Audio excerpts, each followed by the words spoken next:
Broadcasting from the deserts of sunny Arizona, you're listening to I've Got a Plan, hosted by Tim Fiskus, a podcast focusing on the two-player experience of Arkham Horror the card game. Join me as I take two investigators through a campaign, stopping along the way to talk tactics, strategy, and whine about the whims of the Chaos Bag. Let's have fun!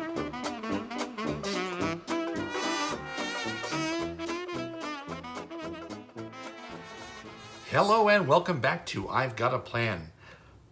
Lola and Mark are headed into the Arkham Asylum in the Return to the Unspeakable Oath. The Unspeakable Oath in its original form in the Path To Carcosa was one of my very favorite scenarios and still remains one of my probably top 5 or 6 scenarios to this day, even after the release of many, many great sets. And I'm very excited to blind return to the asylum and see what sort of tricks and treats we have in store inside the asylum. This scenario was always very difficult, and it can be a bit of a gatekeeper, because if you don't succeed at this, then you're not getting out. So I think it is going to be very interesting to see how Mark and Lola are able to pull this off. We are going to be, as I said, playing through this blind. I have of course, played the Path To Carcosa's Unspeakable Oath scenario many, many times, but the Return To I have never played, and I intentionally made the explicit intention to not look at any of the new cards. So there are new stuff shuffled in all over the place, and we have no new rules for this scenario. The Unspeakable Oath rules stay the same. The Return To just adds a little bit of different setup, adds a different act deck, or a different act card for Act 2, and it adds some new monsters and various tricks, all of which I did not read. So before we proceed let's talk a little bit about where we are in the campaign. Mark and Lola have succeeded at the first 3 scenarios, and we are headed into scenario 4 here. Our third scenario, which was the Return to Echoes of the Past, is up. It's a 2-part series, because that was a long scenario, as the cultists sort of take their time gathering clues, and there were a lot of cultists for Mark and Lola to deal with. I want to send a special thank you to my listener Harrison Fisk, who pointed out to me that Lola was using 3 hands worth of stuff for a good portion of one of the last campaign run-throughs.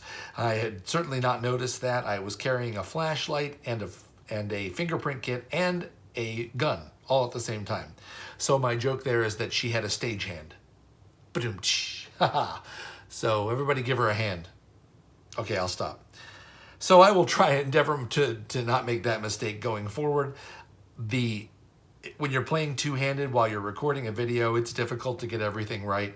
I do my best to make sure when I'm editing it to try and clarify any mistakes that I made with text pop-ups.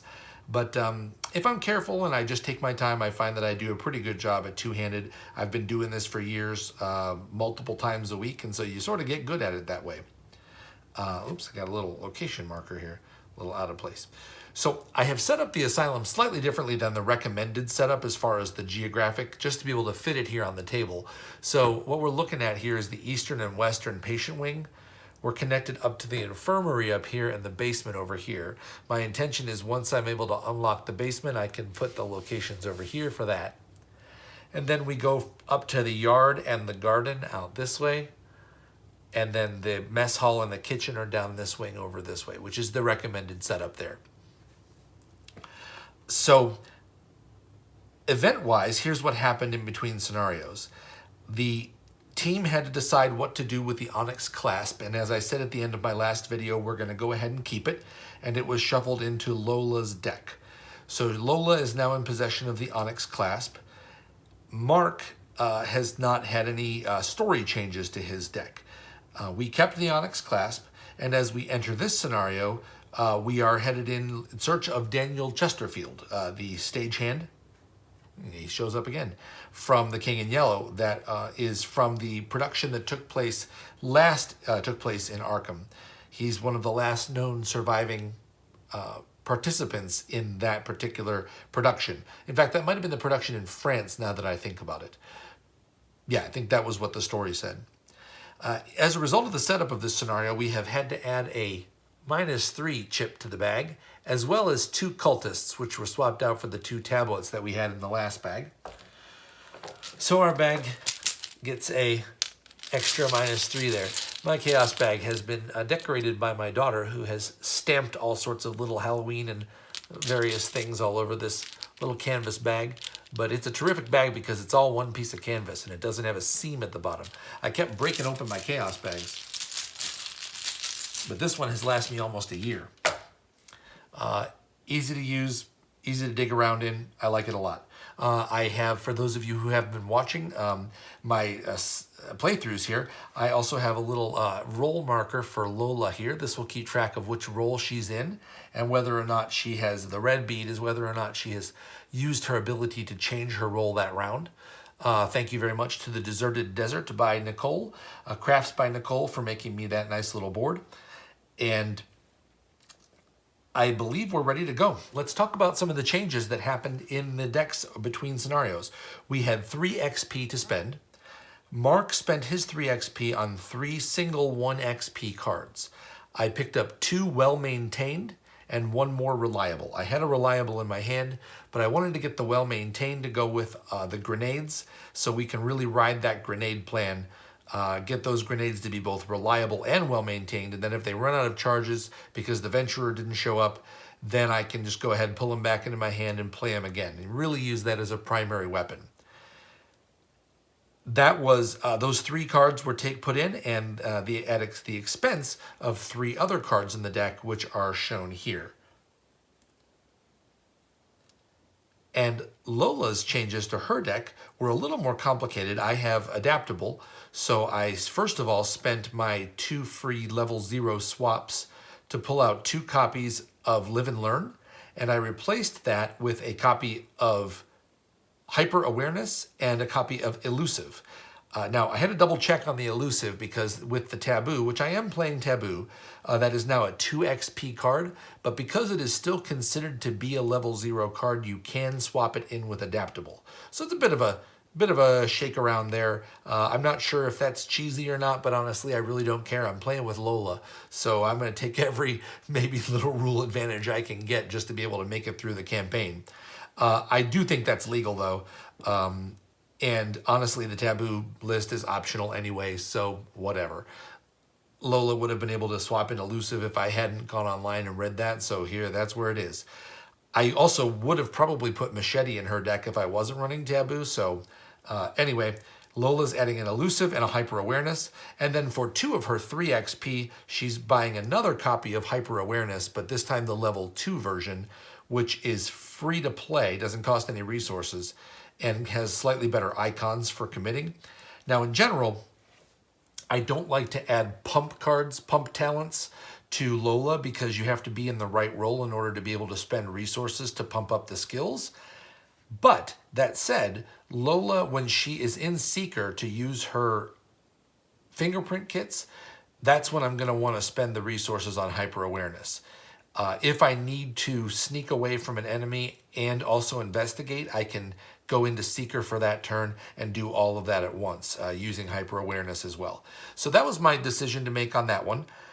And that still keeps her in balance with approximately equal number of cards from every class but Rogue, which I think is just now at the 2 cards, the 2 Elusives. And those are the changes that we made for the deck going into this scenario. So let's talk a little bit about this scenario, the Unspeakable Oath. We are headed into the Arkham Asylum. We've been escorted into the back to meet with a Dr. Mintz. And depending on how you read the initial story, you may be experiencing this and you may not. You might be a patient here and they're just telling you a little story, or maybe you really are going there and they really are going to introduce you to Dr. Mintz. But that never happens. We're not going to meet Dr. Mintz during this scenario unless that happens in the Return To, and boy, would that be amazing. But what we are trying to do is, right off the bat, learn a little bit about where Daniel Chesterfield is and how we're going to go about finding him. Our goal is to find Daniel Chesterfield and hopefully find out more about the production of The King in Yellow. So that said, let's move on to Agenda 1A. That said, let's move on to Agenda 1A. Locked inside. The patient wing of the asylum is far quieter and lonelier than you had expected. The halls reek of chemicals and body odor. As soon as you were escorted inside, the doors behind you are closed and locked tight. Locked inside. And Act 1A, Arkham Asylum. Aside from the few patients giving you a wide berth, there aren't any orderlies or doctors around to speak with. Looks like you'll have to find Mr. Chesterfield on your own. And the clue threshold on this is 6 clues for 2 investigators. And the doom threshold on the very first of the agendas is only 2. So a very short doom threshold at the beginning. Just a couple rounds to sort of set up and get your bearings before the lunatics start showing up out of the asylum halls. So we have to figure out where we're going to start and get some starting hands. So let's go ahead and draw some starting hands for Mark and Lola. Starting with Mark Harrigan, his opening 5 cards are as follows. Well-maintained, a hallowed mirror. That's going to be very nice because this scenario is heavy on the horror. A vicious blow, a let me handle this, and an on the hunt. Okay, well, the on the hunt and the let me handle this are both great, but I don't have a weapon, and I would like to have a weapon here. I'll toss back the vicious blow and the let me handle this. And I'm tempted to toss the well-maintained back as well, because we need a weapon. Yeah, and I'm going to get rid of on the hunt as well. I'm going to get rid of all 4 of those, and we're just going to keep the hallowed mirror. So the hallowed mirror is our new bonded card. Pretty cool. And I'll go ahead and grab 4 replacement cards. 1, 2, 3, 4. And they are Dynamite Blast. Well, I suppose that's a weapon-ish. Smoking Pipe, Shortcut, and Vicious Blow. Okay, still no weapons, so I'll have to go digging a little bit. And let's shuffle. All right, so there's my starting hand. Vicious Blow, Shortcut, Smoking Pipe, Dynamite Blast, and Hallowed Mirror. Now, the Smoking Pipe and the Hallowed Mirror do allow me to get a little bit of a head start on any horror I might take. So this is making me think I might start over in the Eastern Patient Wing in case it's that one that deals you damage and horror at the end of the round in exchange for money. That might be a good play. So let me go ahead and do that. All right. And Lola's starting hand of 7 cards because she has 2 copies of Studious. 1, 2, 3, 4, 5, 6, 7. Lola starts with a magnifying glass, unexpected courage, take heart. Move these up a little closer. Improvisation, another take heart, a fingerprint kit, and another improvisation. Okay, that's a pretty good hand, actually. I'll definitely keep the 2 improvs because those are great. I'll keep the fingerprint kit to get that started. I'll keep the magnifying glass for my other hand for now. Really go clue heavy to start with. Let's keep 1 copy of Take Heart. No, I'm good for money. I'm just going to go ahead and replace the 2 Take Hearts and the Unexpected Courage. No, I'll keep the Unexpected Courage. That's a nice card. And I'll get rid of the 2 Take Hearts. And I'll replace those 2 with a Perseverance. Ooh, and the Clasp of Black Onyx. I don't get to keep that. I have to put that back. It's a weakness. And a Hyper Awareness, the level 2 version of Hyper Awareness. Okay, that's pretty great. So we have a nice Seeker hand to start with. And that's pretty much all we have for... So we'll definitely start in Seeker. Our classes right now in our hand are only Seeker, and there's one Survivor card, Perseverance, but we won't need that anytime soon, I hope. And I'll hold on to the improvisations, I think, until I can need the discount on something else that I draw later. Okay, and through the magic of video editing, we are all shuffled up and ready to go. So I have to decide where Mark and Lola are going to start. I'm going to start Mark on the Eastern Patient Wing. Let's go ahead and reveal that. The Eastern Patient Wing says, yeah, this is the one, 2 Shroud and 2 Clues. After you end your turn at this location, take a horror and gain 2 resources. Okay, so Mark might be able to milk that like for a turn maybe. And potentially even grab a couple clues there at a shroud value of only 2.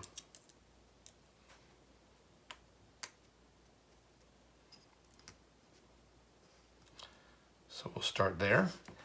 And then Lola, Mark's definitely going to want to head up. I think I want Lola heading down the mess hall and kitchen route because that's where there's a little heavier shrouds. Mark is also well suited for the yard, which is low shroud at the beginning. Yeah, I'm going to start Lola in the Western Patient Wing, which is 2 Shroud and 0 Clues. After you defeat a lunatic enemy at this location, draw a card. Okay, I won't be doing that, I don't think. Mark might be, but Lola's not going to be, at least not up front. Let's start with 5 resources apiece. 1, 2, 3, 4, 5. And 5 for Lola.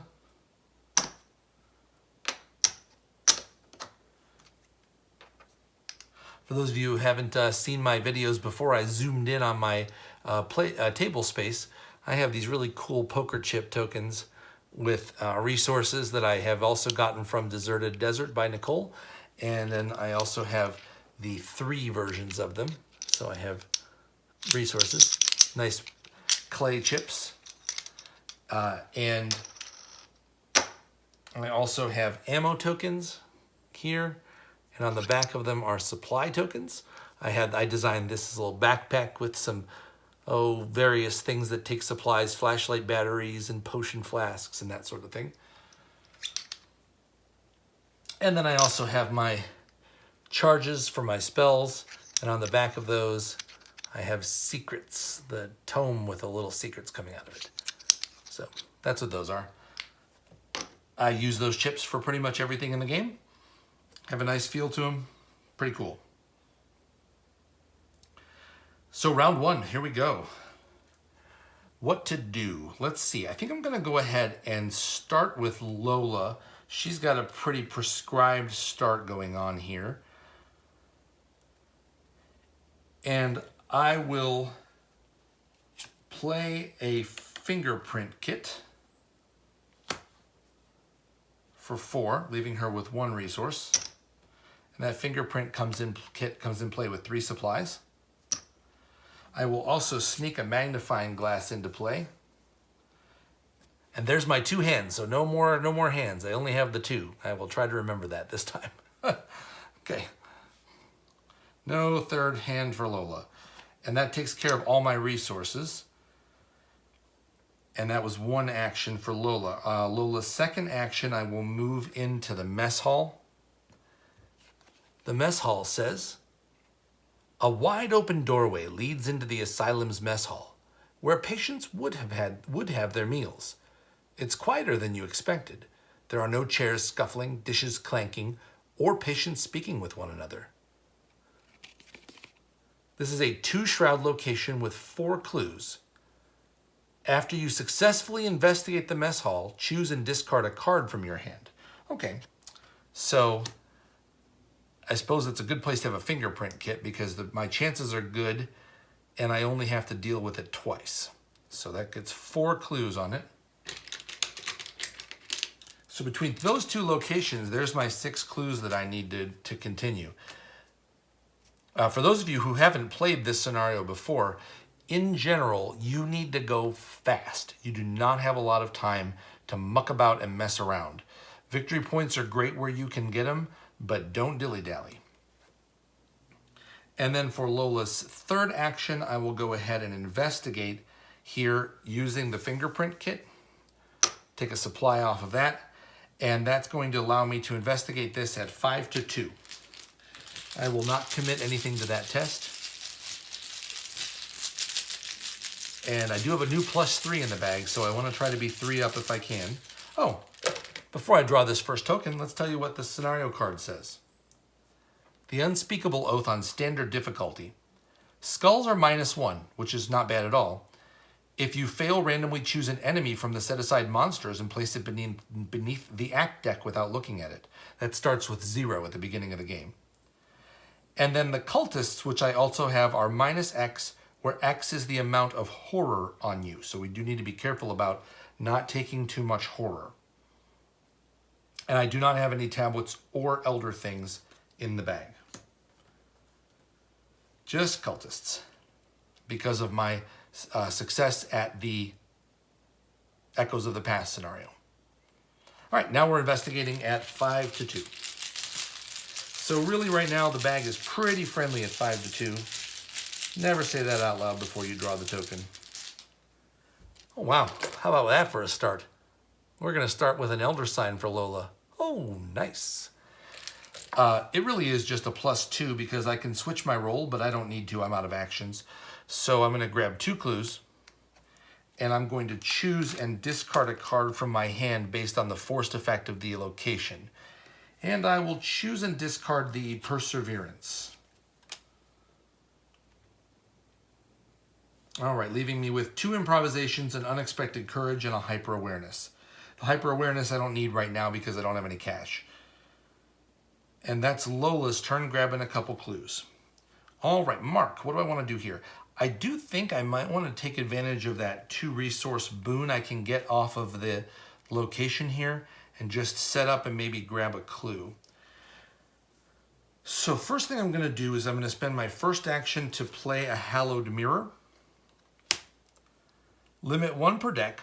This is a new card, so I'll go ahead and read it out. After Hallowed Mirror enters play, search your bonded cards for 3 copies of Soothing Melody, add 1 to your hand, and shuffle the other 2 into your deck.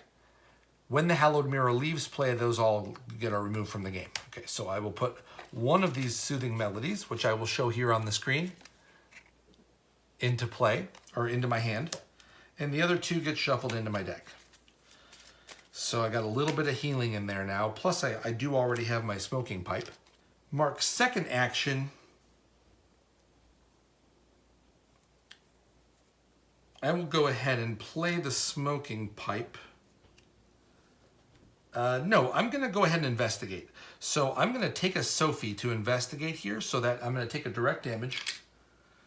So put 1 damage on Mark. I will trigger his reaction ability to draw a card.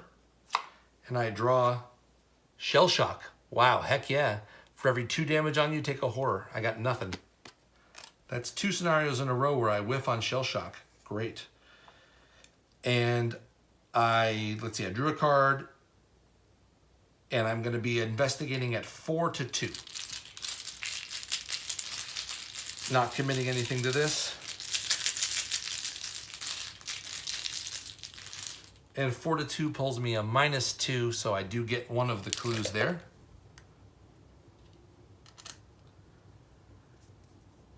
All right, and then for my third action, I think I will go ahead and play the smoking pipe. So the smoking pipe comes into play with 3 supplies on it.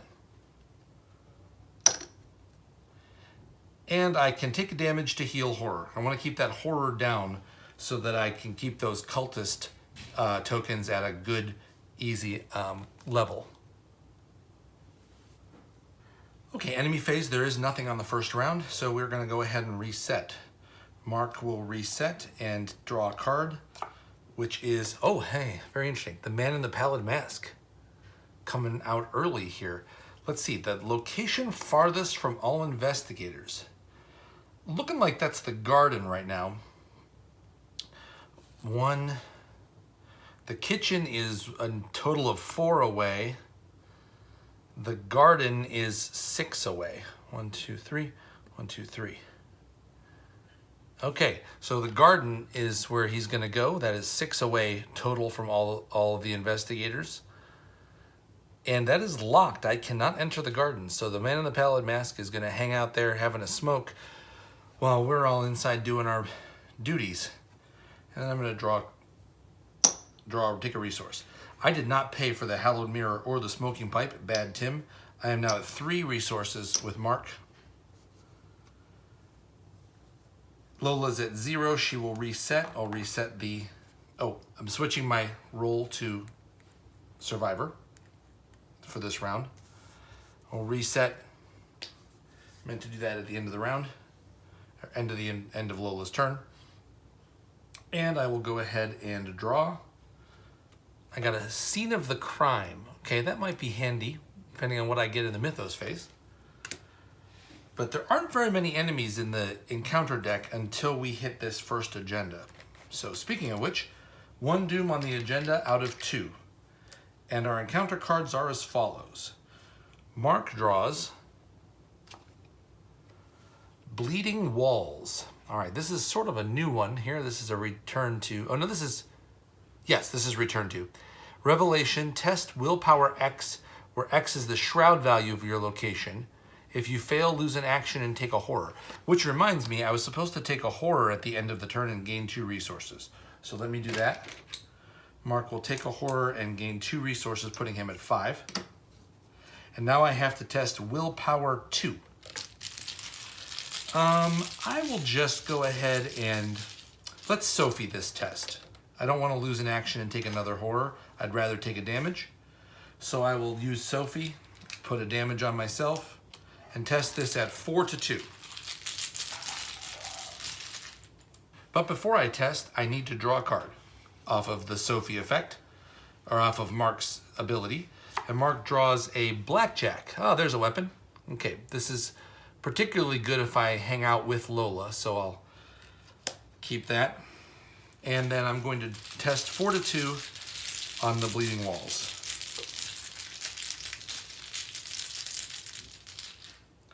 And I got a -2. Okay, so that's a success on that. And then Lola will draw Gift of Madness, Pity. Now this is a Peril and Hidden card, but because it is we're playing that kind of a game right now, I don't think I need to do either. I do have to do the peril part. Revelation, secretly add Gift of Madness to your hand. You cannot attack lunatic enemies. Well, that's not too bad. I don't have anything to do that with anyway. And then I can get rid of it by taking a monster and putting it beneath the act deck. Okay, try to avoid that if I can. But I cannot attack lunatic enemies, and that gives me a hand size of 6 right now. Okay, and that is the end of the Mythos phase. Investigation phase, we are pretty much set here to be able to continue the process of grabbing clues. So nothing really bothered us too badly that round. All right, Mark's sitting at 5 resources, which is pretty good. Okay, first thing Mark's going to do is go ahead and play Soothing Melody. I can heal 2 damage or 2 horror in any combination from my investigators and or allies at my location. I will heal a damage and a horror from Mark. And I get to draw a card. And the card I draw is another shortcut. Okay, that's 2 shortcuts in hand right now. And I'm sitting only at 1 damage. Okay, so that said, maybe what I want to do is snap up 1 more clue here. Lola's in pretty good shape to grab those 2 clues. I definitely want to try to save my shortcuts for getting out of here when the getting is good. So as tempting as it is to use those to save actions right now, no thanks. I'm going to go ahead and investigate this location. I will take a damage with Sophie. And I will draw... Have I drawn already this round with this? No, that was during the Mythos phase. Okay, I draw an On the Hunt. Okay. That's good because I can then use that in combination with the... Yeah, with the blackjack, and potentially have a little something going there. But I'm going to go ahead and investigate this at 4 to 2.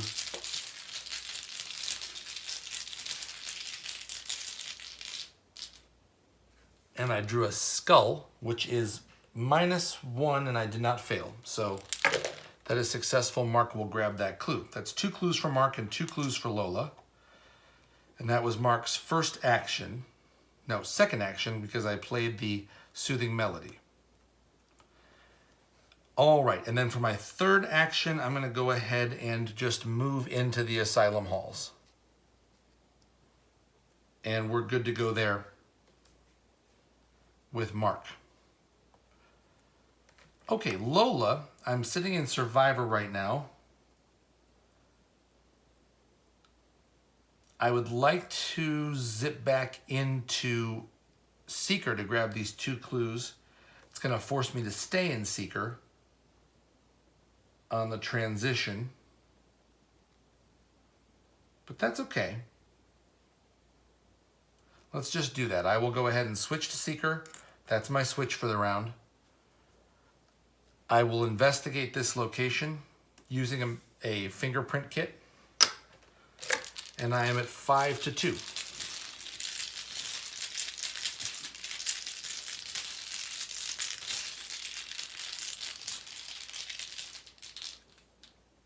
And I got a cultist. That is -0 right now as I have no horror. So that will grab me those 2 clues, putting Lola at 4 clues after her first action. And I have to choose and discard a card from my hand. I will get rid of Scene of the Crime. Or will I? No, I'm going to hold on to Scene of the Crime.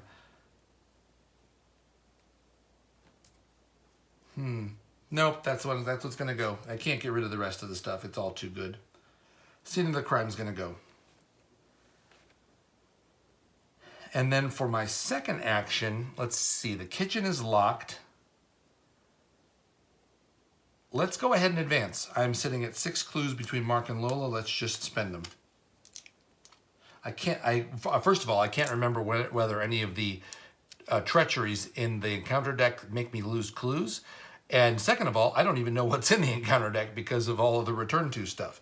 So anyway, I'm spending all 6 clues and we're going to advance Act 1. Act 1B. Keys or key to the basement. Turning a corner, you nearly bump into a nurse with light brown hair and sharp features. You tell her about the violent patients and the strange things you've seen, but she doesn't listen. I think we're going a little nuts. We haven't seen any of those things yet. When you inquire about Daniel, she informs you that he is a patient of Dr. Mintz and that he resides in the secured basement level. Unfortunately, she refuses to let you into that area of the asylum. Okay, the investigators must decide to choose one. Any investigator tests Fight 4, or Agility 4, or Intellect 4 to do various types of persuasion. I think we're going to go ahead and have Mark test Fight 4 to try to intimidate her into giving me the keys. Listen, lady, you got to give us the keys. It's a matter of life and death. So Mark's just going to test this at 5 to 4. And I'm not going to boost to this because skulls and cultists are both good for me right now. So 5 to 4. And that gets me a cultist. Okay, called it. So that's a -0, so that is successful. I advance to Act 2A. Act 2A, and now this is a new one for the return to. I'll hold this up so you can see it here. The really bad ones version 3. Daniel is somewhere in the secured basement where the most dangerous patients are kept. Now that you have the key, you can explore this area of the asylum. Ignore the text on the unrevealed side of Arkham Asylum locations, which right now gets us into the basement, the kitchen, and the garden. So that's nice. You will be in, find the patient confinement location with Daniel Chesterfield. You will be instructed when to advance. All right, we need to find Daniel's cell. That's our next goal. All right, and we've done this nice and quick. Lola still has 2 actions remaining. Let's see here. I can get into the kitchen, which seems like a good idea. And it seems like it because it is a good idea. Let's go ahead and move into the kitchen. The kitchen is revealed to say, the narrow door in the back of the mess hall is locked. The scent that strikes you from behind the door is foul and repugnant. The kitchen. It is a 2-shroud location with 2 clues. Dirty dishes fill the sinks and cover the countertops. An unidentifiable sludge boils on the stove. As an action, if there are no clues on the kitchen, test willpower 2. If you succeed, remember that you set a fire in the kitchen. All right. So two clues on a 2-shroud location. That's a nice fingerprint kit location there. But I'm out of actions for, well, I'm not out of actions. I have 1 more action available. But I think that that's probably, oh, Lola forgot to grab a resource at the end of last turn. Did Mark? Yes. So that's probably worth just waiting on that fingerprint kit. I'm just going to spend an action and draw a card with Lola. And I draw another fingerprint kit. Okay, well, I've got a plan. Says I've got a plan. Okay, well, that's perfect because I can go ahead and improv that out. And even if I draw my weakness and lose my fingerprint kit and my magnifying glass, I've got another one to replace it. So happy to see that. And I'm going to go ahead and call that an investigation phase. Enemy phase, nothing happens. And let's reset. Mark resets and draws an emergency cache. Okay, I'm sitting on some nice resources here. Putting me at 7 resources in my supply right now. I'm thinking that dynamite might just be earmarked for that man in the pallid mask. And then I'm going to reset with Lola. Fingerprint kit goes up. And I draw off the top of my deck an elusive. This card, elusive, is gold in this scenario because what this allows you to do is once you've explored the yard or the garden, it allows you to get from the patient cells all the way outside in just 1 fast action. No matter what kind of bad madness is happening in the basement, you can just zip on out of here. So I'm really glad to have drawn that. I will not be playing it anytime soon. Though if I draw another one, I might use it to get into the basement. Yeah, I very well might. Tempo, tempo, tempo is everything in this scenario. And Lola will take a second resource. All right, moving on to the next Mythos phase. We have 2 Doom out of 2 on Agenda 1A, which means we are advancing. Agenda 1B. The patients. Speaking with the patients is proving more difficult than you had assumed. They eye you cautiously and refuse to answer any of your questions, backing away or fleeing if confronted. Either way, they're not used to guests, or something about you is causing them a considerable amount of distress. Some act like animals backed into a corner, and you think at any moment that they might strike. Shuffle the encounter discard pile and each of the set-aside lunatic enemies, there are 7 of them, into the encounter deck. Okay, let's do that. Discard pile and 7 lunatics, 1, 2, 3, 4, 5, 6, 7, into the encounter deck. The lead investigator must also randomly choose an enemy from among the set-aside monster enemies and place it beneath the act deck without looking. So I'm going to do that now. Let me shuffle my 7 monsters here and place it beneath the act deck. And I will roll an 8-sided die, ignoring 8. 2. 1, 2. All right, so this guy here is going under the act deck. Okay, the encounter deck is shuffled, and we are moving on to Agenda 2A, Torturous Descent. The longer you spend in this hellish place, the more you want to leave. Already it has felt like days. You fear that if you are stuck here much longer, you will become like the patients, a husk of your former self, unruly and dangerous. This is a 7 doom threshold agenda, and we still need to get a move on. 7 sounds like a lot, but it ain't. All right, Mark's encounter card is Walls Closing In. All right, test Willpower X, where X is the shroud value of your location. All right, I have a shroud of 2. If you fail, you must take either a horror for each point you failed by, or randomly choose an enemy from the set-aside monster enemies and place it beneath the act deck. Okay, I will just test this, and I will test it at 2 to 2. No, sorry, 3 to 2. Mark has 3 willpower. Not sure why I thought Mark only had 2 willpower. And 3 to 2 reveals me a 0. Passed it. All right. The walls aren't quite closing in just yet. And Lola will draw, Bleeding Walls. Test Willpower X, where X is the shroud value, also 2. If you fail, lose an action and take a horror. So I'm testing 3 to 2 here.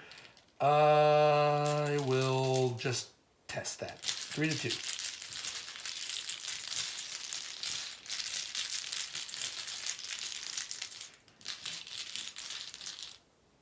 And I got a -3, so that's a fail. So I lose an action and take a horror. Okay, so Lola takes her first horror. That's 1 out of 6.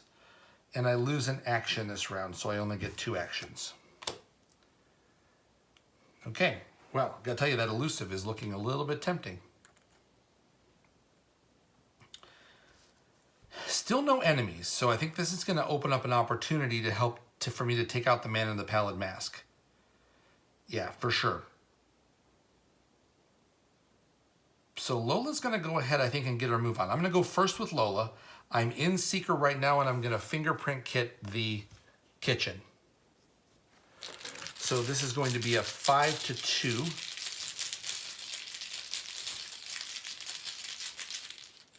And I draw a cultist, which is going to be for me a -1 right now. I have 1 horror on me. So that's good enough to grab, that's my last charge on the fingerprint kit, and I grab the 2 clues in the kitchen. That's my second action. Now I can, let's see, if there are no clues on the kitchen, test Willpower 2 and try to set a fire in the kitchen. I will do that. I will spend my third action to try to set a fire. So 3 to 2 on this test, I will not commit anything.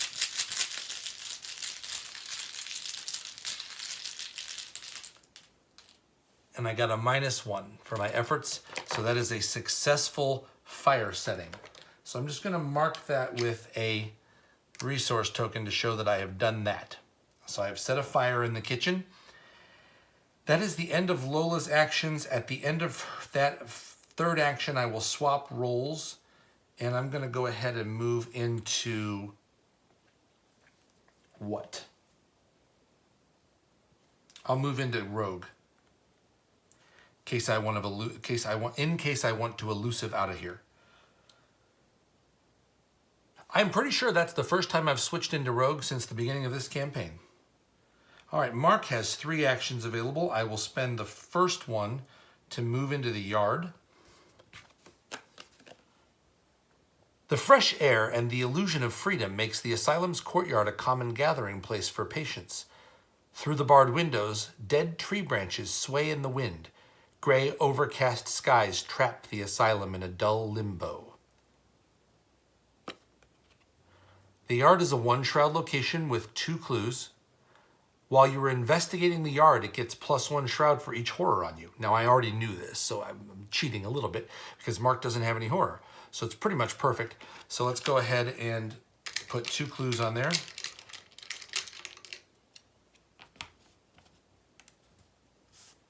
And those clues are going to be handy for Mark to be able to potentially help out getting Daniel Chesterfield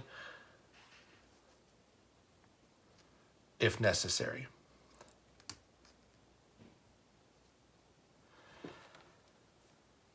All right, so that was action 1 moving up into the yard. I am not going to waste any time here. I'm going to spend action 2 and I'm going to throw some dynamite. Choose a connecting location. The man in the pallid mask is at the garden. That is a connecting location. And I'm going to blow him up. So I'm spending 5 resources, leaving me with 2. And I'm doing 3 damage to the man in the pallid mask. So I'm putting him set aside. I've dealt with him again. I dealt with him the last scenario as well, so that's terrific.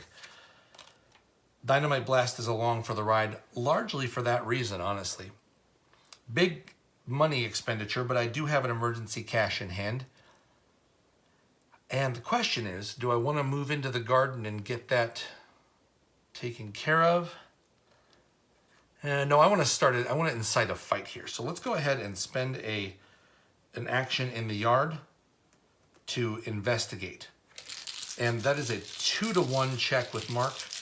And I'm pretty good with skulls and cultists at 2-to-1, so I'm just going to let that go. And 2-to-1 draws me a -2. Womp womp. No such luck. Okay, so Mark was not able to get a clue there. Maybe next time. And that's the end of the investigation phase. Let's go ahead and check. No enemies in play. And let's reset. Mark resets and draws off the top a steadfast. That's very nice. That'll be a good willpower check, likely for a encounter card. And I'll take a resource, putting me at 3. And Lola will reset. And she will draw, the Clasp of Black Onyx. While this is in your hand, increase the cost of each other card in your hand by 1. All right. So that makes lots of things expensive. That makes improvisation cost 1, fingerprint kit costs 5. But I'm having a feeling that I'm going to be glad that I have that clasp with me. We'll see. I don't know. I think if I'm going to be glad to have it, this is the scenario. And I will take a resource, putting me at 3. And I believe it's going to be time to start digging into Daniel Chesterfield's cells downstairs, for sure. But right now, it's the Mythos phase. Doom 1 of 7. Mark's encounter card is Visions in Your Mind Failure. Peril and Hidden. Lola, don't look. Okay, secretly add this card to your hand. When your turn ends, if you did not perform at least 1 resource action during your turn, discard this card from your hand and take a direct damage in a horror. Take a direct damage in a horror is not great. Taking a resource action right now is also not too terrible. So I could stall a little bit on that. Mark is sitting now at 8 cards in hand, though. I'd be careful there. And Lola's card is a Maggot Swarm. Oh, this is one of the new ones. Maggot Swarm's location gets +2 Shroud. All right, right now that doesn't matter. When Maggot Swarm is at a location with no clues, it gains Hunter. Okay, so he's got Hunter all the way across the map here. But he is right now engaged with Lola Hayes, who finds herself without a weapon at the moment. But that is okay. Because I think I'm going to go ahead and elusive down to the basement. That's going to save me 1, 2, 3, 4 movements. Let's see, I can't quite get into the basement actually because elusive has to take you to a revealed location. and the basement is not yet revealed. It would save me an entire turn though, so that's probably worth it. Would cost me all 3 of my resources to play that. Still kind of okay though. Let's start with Mark. Mark is going to go ahead and try to find a couple clues here. So I'm going to go ahead and investigate the yard again at 2 to 1.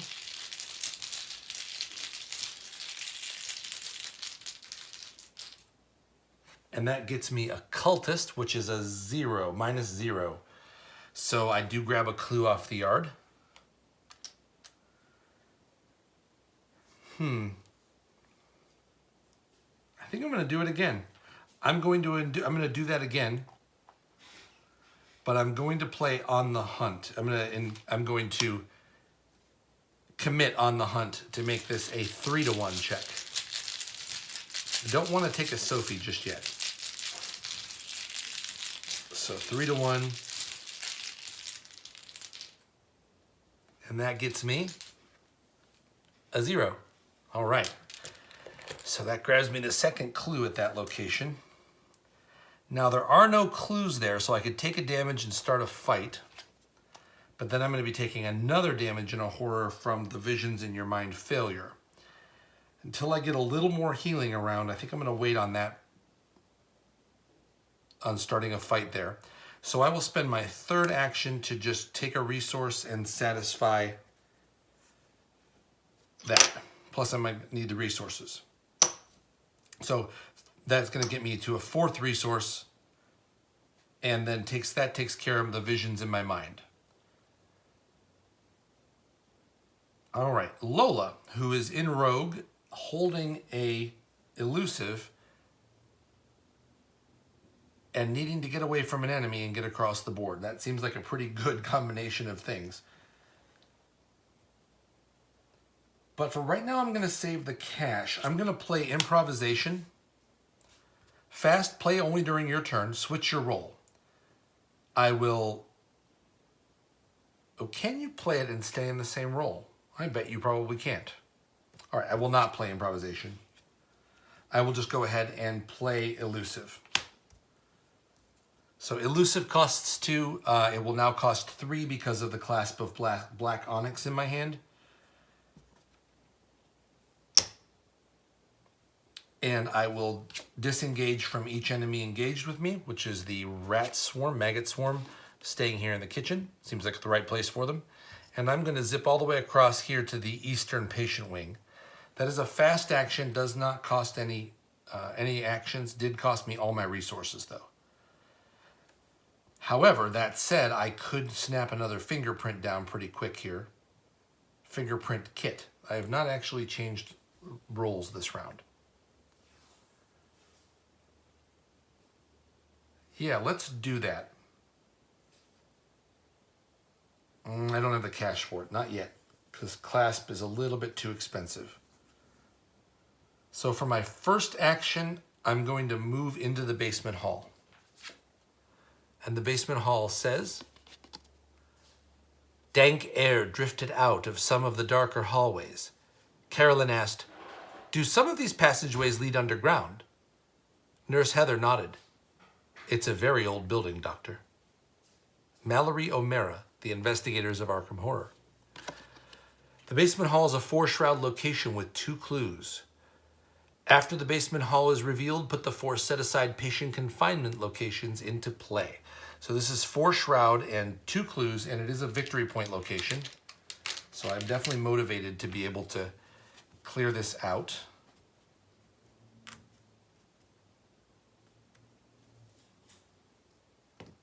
And let's grab the 4 basement locations. 4 patient confinement areas. Let me shuffle these up so we don't know what's what. And let's put them here. 1, 2, 3, 4. These 4 locations are connected to the basement hall, and only to the basement hall.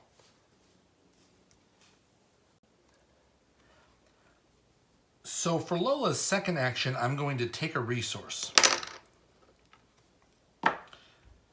And for my third action, I'm going to play the Clasp of Black Onyx so I can start playing my improvisations for free again. So let's put that thing into play. Oh, yeah, each other card by one. Okay, so the clasp itself is still only one. That's right. And I will go ahead and switch my class. I'm going to switch to Seeker just to try to get a heads up on a head start on next turn. If I lose the fingerprint kit and the magnifying glass, then I lose them. But starting in Seeker next turn is going to make my life a lot easier. And that's the end of the investigation phase. Enemy phase. The maggot swarm is in a location with no clues, so it is going to hunt across to the mess hall.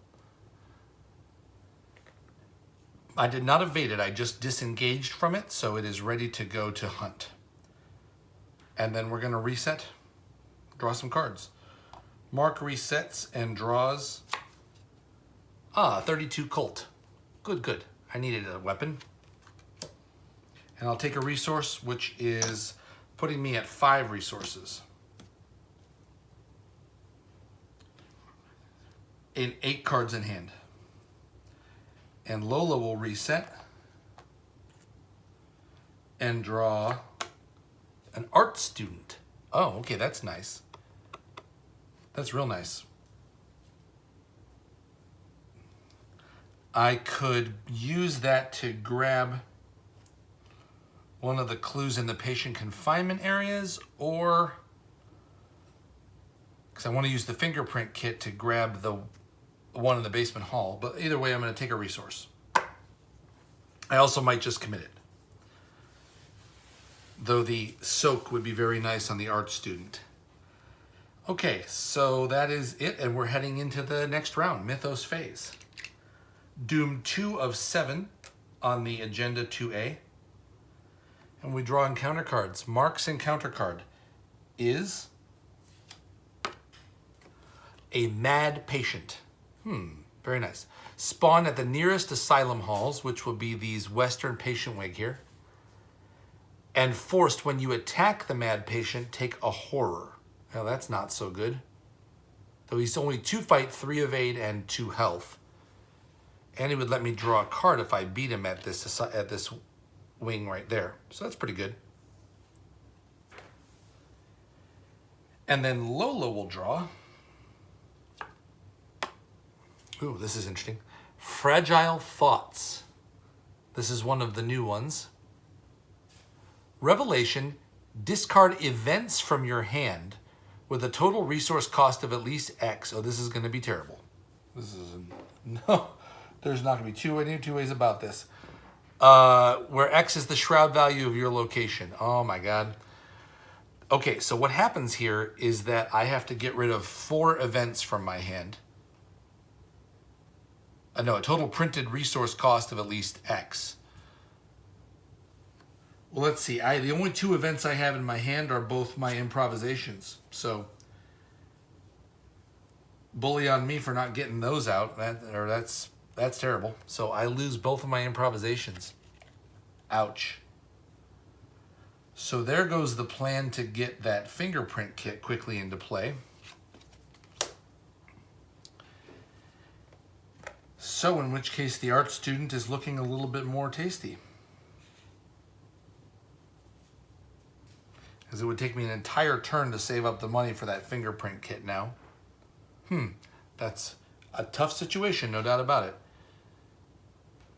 I definitely want to grab those clues at some point because of the fact that that's a victory point location. I'm at 4-4 when investigating right now. And I could commit.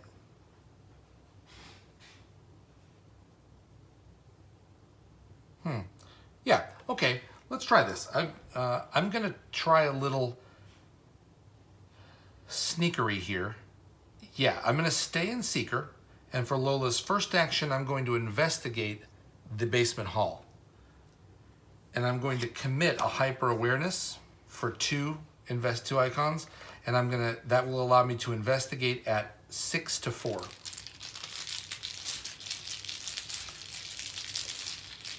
Only getting 1 clue, but 6-4 it is.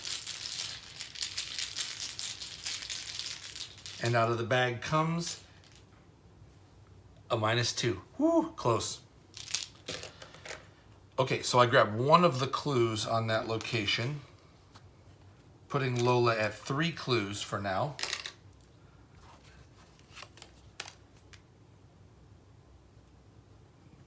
And then I'm going to take a second action and take another resource. I'm going to take a third action and play an art student for those 2 resources. And the art student will go and play, and I will grab that last clue off of the basement hall. So there we go. That puts Lola at 4 clues, which is enough to dig into the 4 patient confinement areas if I need to do all 4. And it also gets me that victory point and a little bit of soak. I will switch roles into Survivor. And that's it for Lola. Now, she's going to need some cover from Mark, so Mark needs to head down to the basement, or at least close. So the first thing we need to do with Mark is get a gun into play. So let's go ahead and spend my first action and 3 resources to put a 32 Colt into play. That comes into play with 6 ammunition on it. 1, 2, 3, 4, 5, 6. And I will go ahead and mark that with a die. I think that was helpful for the last scenario when I did that. So that's a full gun of 6 ammo. Then I'm going to go ahead and slide down into, if I move down into the Western Patient Wing right now, I'm gonna then get attacked by a maggot swarm, which is gonna deal me a horror. Though I do have the smoking pipe, that's not bad. But next turn I could just move in there and unload on both of them. That seems better. So for my second action with Mark, I will take a resource to deal with the visions in your mind. Plus I could use the resources anyway.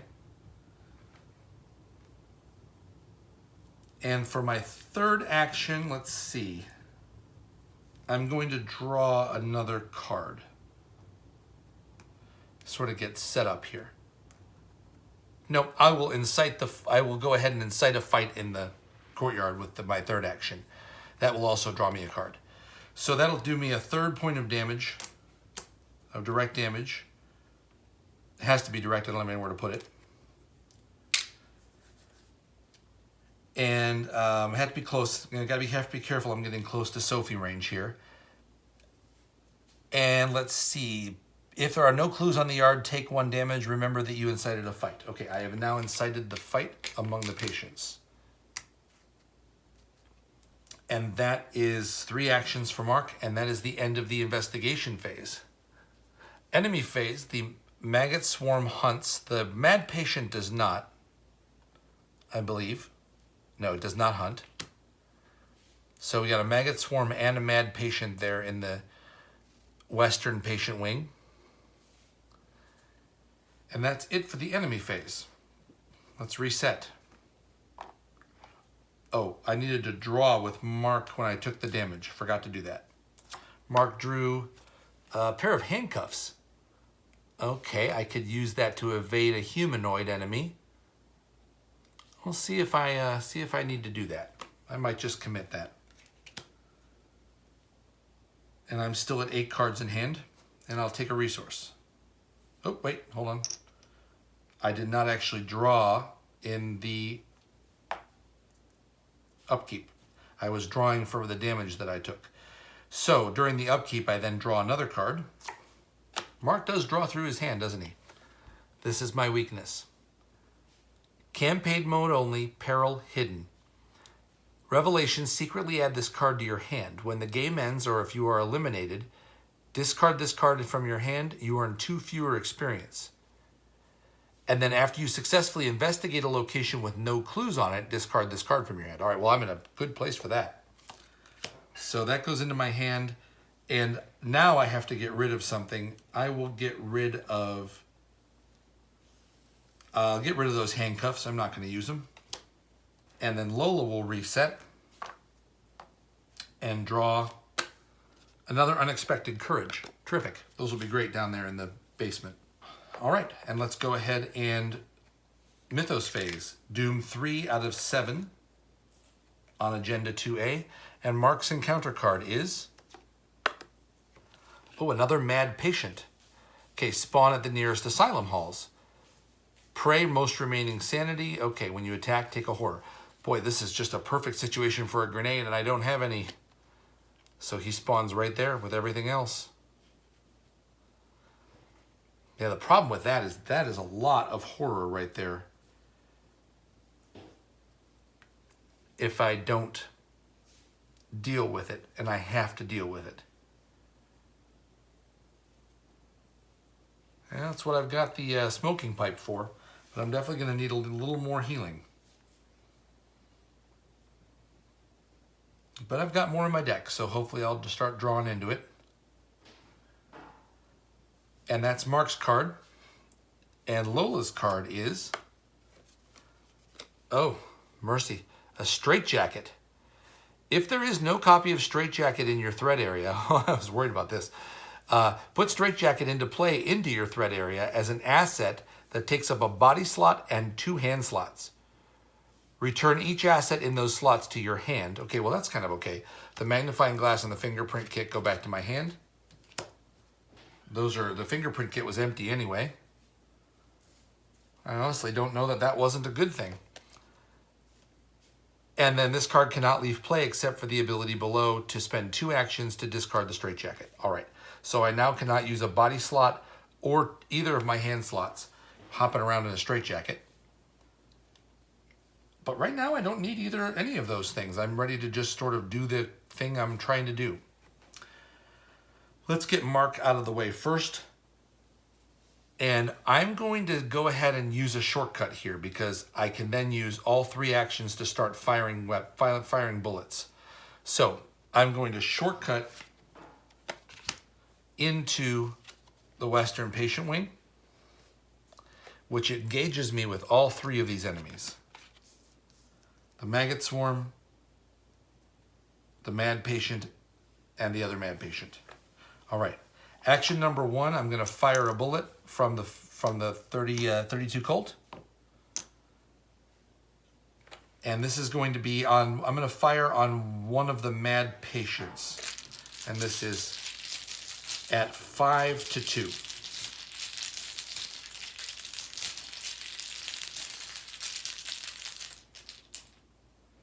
And I got a -3, so that is successful. So that Mad Patient is dead. I also take a horror for doing that. All right. 1 dead monster. And then after you defeat a lunatic enemy at this location, which that was, draw a card. Let's do that. Ooh, I draw a well-maintained. Okay, attached to an item asset you control, limit 1 per asset. After that asset is discarded, return it to its owner's hand along with other upgrades on it. Let's go ahead and hold on to that. Let's hold on to that. Action number 2, I'm going to fire at the Maggot Swarm, and this is going to be at 5 to 3. And I am going to commit the Blackjack to this. Blackjack level 2. Nice card, but we're not close enough together right now. So 5 to 2, 5 to 3, 6 to 3 with the Blackjack. And I get a -1. So that deals with the Maggot Swarm. Down to 4 bullets in the gun. And then for my third action, I will fire at the other Mad Patient.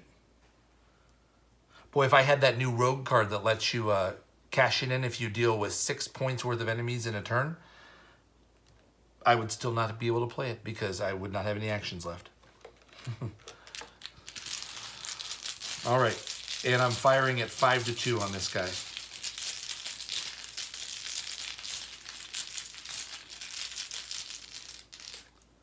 And I get a -1. All right.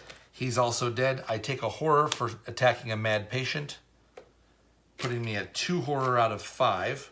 Scary. I do have the smoking pipe ready to go, though. I'm down to 3 bullets in the gun, but I did dispatch all 3 enemies. That's what Mark's here for. Also, I may draw a card after I defeat a lunatic enemy. I will do that. I draw a let me handle this. Perfect. I can go ahead and snag any bad guys that Lola gets. Now, because I spent that whole turn and I did not take any resources, I have to deal with my visions in my head. I have to discard this card from my hand and take a direct damage and a direct horror. So that's going to put me at 3 horror and 4 damage. Oh, it's getting scary, literally. All right, Lola's turn. I'm going to move into a patient confinement area first. That's definitely what I'm doing. So I will spend my first action and a clue to move into this first patient confinement area. I don't know which one it is. I'm just going to flip it. This is a familiar cell. 2 shroud, 1 clue. Test willpower X, where X is the amount of horror on you. Okay, that's pretty good. If you succeed, you recognize the room. Remember that you recalled the way out. Yes, this is a familiar cell. Somebody has been here before, and I feel like I know who it was. All right, that is not Daniel's cell, though. But I will spend my second action and do that test there, because I only have 1 horror on me, so this is a test of 3 to 1. I will not commit anything. I drew a -4, boo. I will test it again at 3 to 1.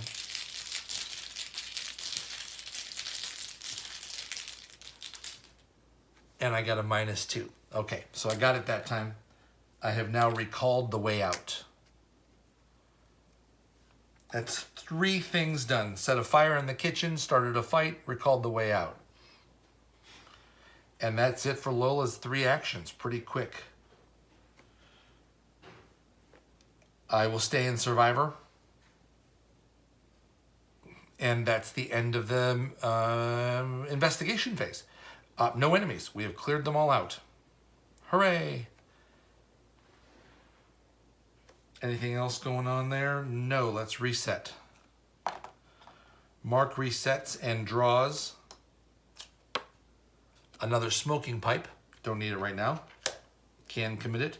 I'm now at 8 cards in hand again. Resource 4. And Lola will reset and draw an emergency cache. Oh, that's nice. And take a resource, putting me at 1. Okay, yeah, that's pretty nice. All right, next round, Doom on the agenda, 4 out of 7. Hurry, hurry. Encounter card. Mark draws Dance of the Yellow King. If there are no lunatic enemies in play, it gains surge. Okay, there are no lunatic enemies. So that surges into Gift of Madness, Misery. Secretly add this card to your hand. You cannot trigger the action abilities on locations. Okay, well right now that's not bad. And I can get rid of it if I need to. So I'm sitting now on my Unspeakable Oath, Curiosity, and then this Gift of Madness. And then Lola's encounter card is Visions in Your Mind, Horrors. Now, I cannot take this from her with Mark because it's peril. Secretly add this card to your hand. When your turn ends, if you did not perform at least 1 play action during your turn, discard this card from your hand and take a direct damage and horror. Okay. I have to play a card. Well, I have to use a play action, so I couldn't use the magnifying glass to get out of that. Not like I could anyway, because I don't have any free hands. What with me being in a straitjacket. So I think that's just going to be a direct damage and a horror. But the good news is that Mythos phase did not slow us down. It did not cause us to have to worry about not progressing the act. So we still need to find Daniel Chesterfield. Let's set Lola about that task. Yep, for sure. All right, Lola's going to spend her first action to step out into the basement hall. She will spend her second action to move into another patient confinement. That will spend a clue, leaving me with 2 clues. And we are looking at, Daniel's cell. Yes. After patient confinement is revealed, advance to Act 2B. 2 shroud, 1 clue. Oh boy, kids, here we go.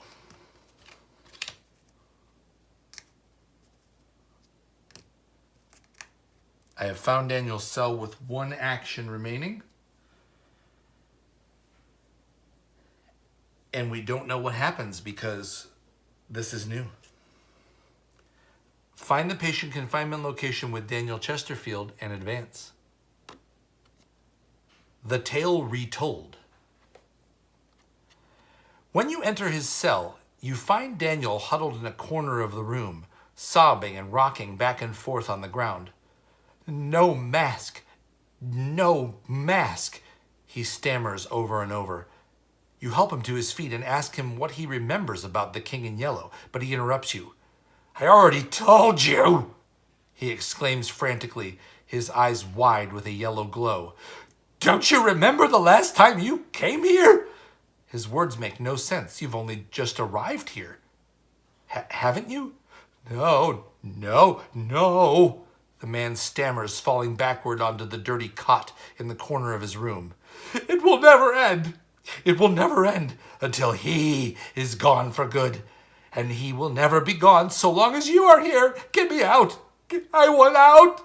Daniel screams for help, but the only response is the creature that suddenly emerges from beneath his cot. Before you can react, its tendrils have wrapped around his body, devouring him whole. His final screams are muffled by the creature's enormity. Spawn the set-aside Host of Insanity at patient confinement Daniel's cell. Oh boy. Shuffle the encounter discard pile and each enemy beneath the act deck into the encounter deck. Okay. What is this thing called? The Host of Insanity.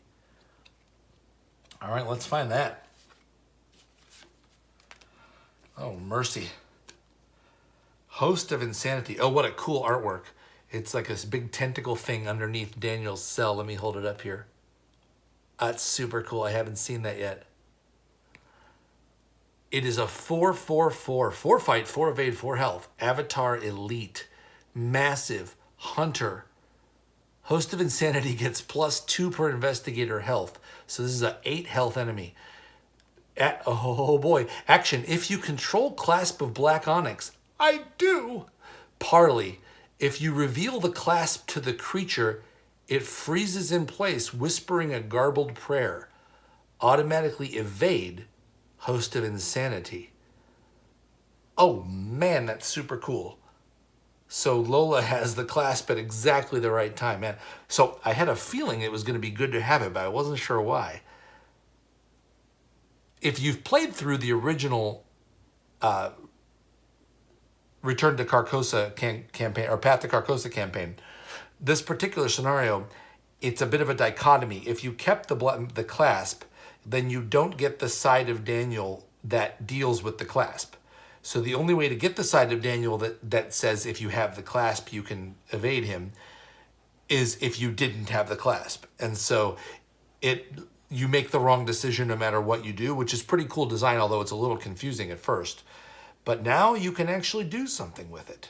All right, this thing is in Daniel's cell, and it is hungry. It deals 1 damage and 1 horror, and it has 8 health. It is a VP monster, but I think that might be asking a bit much. Shuffle the encounter discard pile and each enemy beneath the act deck into the encounter deck. All right. Let's see, there's 1 enemy underneath the act deck. and I don't know what it is. So let's shuffle it in. There was only one enemy beneath the act deck. So that is shuffled in. And we are back to the rest of Lola's turn. Let's talk about Act 3A, planning the escape. With or without Daniel, you have to get out of this place as soon as you can. Ignore the text on unrevealed side of Arkham Asylum locations. Objective. If investigators have performed 4 of the following, you must advance. I have performed 3 of the following. Know the guards' patrols, set a fire in the kitchen, incite a fight, release a dangerous patient, recall the way out, and distract the guards. Okay, so I need to do one more of these things. And then we can get out of here. But right now, Lola has 1 action remaining. And that action is going to be to show the host of insanity the clasp of black onyx. I have it in play. Here it is. Look at this monster. And then it is automatically evaded. Okay, that's great for right now. It doesn't actually get me anywhere.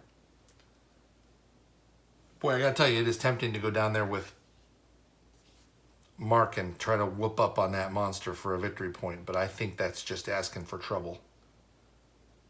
I don't just think that's asking for trouble. That is asking for trouble. All right, and that is it for Lola's turn. I'm going to stay in Survivor. And when my turn ends, I did not perform a play action, so I need to take a direct damage and a direct horror. So that is Lola's first damage, 1 out of 6, and her second horror, 2 out of 6. I will have to soak with the art student something else. Okay, Mark's turn. All right, Mark, what am I going to do here? I've got 4 damage on me. Have not drawn any healing, so I don't want to do... Yeah, I don't want to do too much too crazy here. I think the right thing to do is to go up to the garden. Yeah, I'm going to go up to the garden.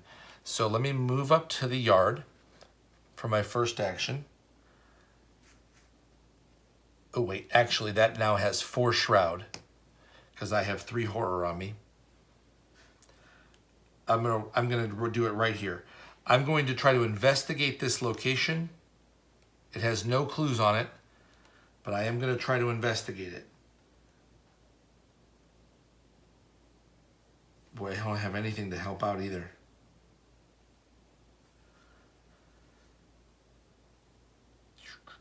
I'll do Sophie anyway. I'm going to go ahead and do a Sophie on this investigation. So that is a 5th damage on Mark. So that I get a +2 skill value for this skill test. See, that happens during the skill test. And I would have already set my value. So that'll happen during the skill test. So I'm going to go ahead and investigate this at 4 to 2. And that will flip Sophie, but I'm still at 4 to 2 because I've set that value already. And I draw a card, which is another well-maintained. Okay, not necessary right now. I need healing right now. So 4 to 2 to grab this clue. Oh my gosh, it's an elder sign. Hooray, that is what, +1, +5? Okay, haha, good timing. That is gonna allow me to get rid of the Unspeakable Oath Curiosity. So now I don't have to deal with that.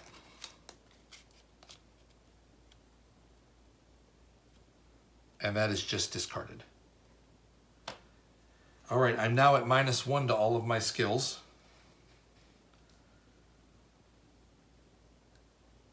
And that was my first action. My second action will be to move up into the yard.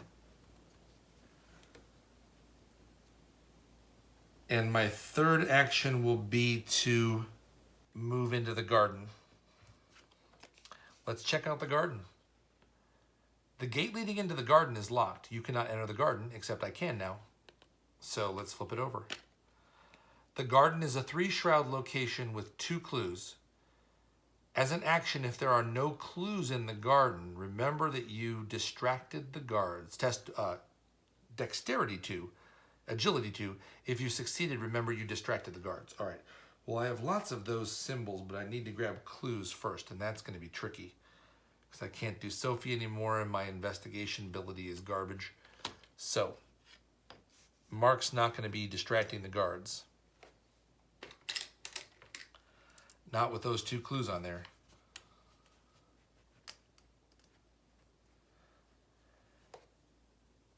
And that is the end of Mark's turn because those are the 3 actions I'm going to do. And then I need to check for the enemy phase. Nothing happens. The host of insanity is exhausted, evaded. And let's reset. The host of insanity will stand back up. He is massive. So I could just run. He's engaged with Lola right now. Mark will reset and draw another let me handle this. Okay, that's fine. And now I got to get rid of some cards. I'd take a resource, putting me at 5 resources. Okay, I'm going to get rid of the second smoking pipe. 2, 3, 4. I gotta get rid of 1 more card. I'll get rid of the emergency cash. I don't need the money.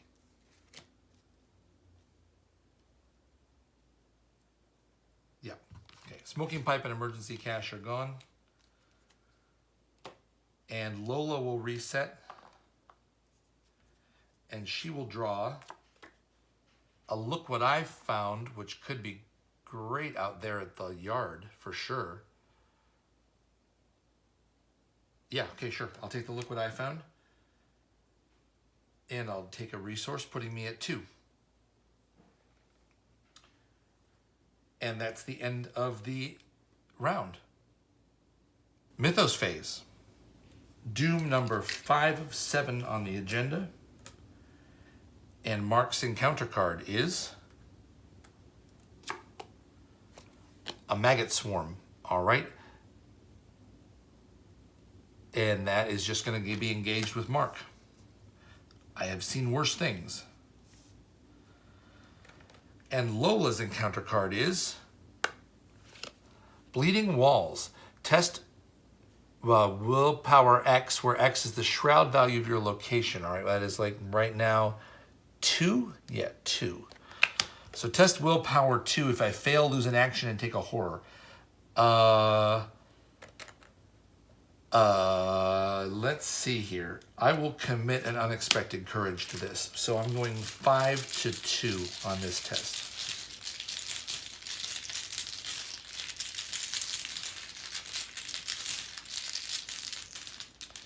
And I get, ooh, a -3. Good time for unexpected courage right there. In a way, it's somewhat expected courage because I'm literally staring down a giant beastie. Okay, I will spend an action and I will show the clasp of black onyx to the host of insanity. And the thing gets exhausted and evaded. And then I'm going to run for it. So action number 2, I'm going to zip out of here and head out to the basement hall. And action number 3, I'm going to zip out of there and head out to the eastern patient wing. I have ended my turn at the eastern patient wing, so I take a horror, which I will put on the art student, and gain 2 resources, putting me at 4. I will stay in Survivor.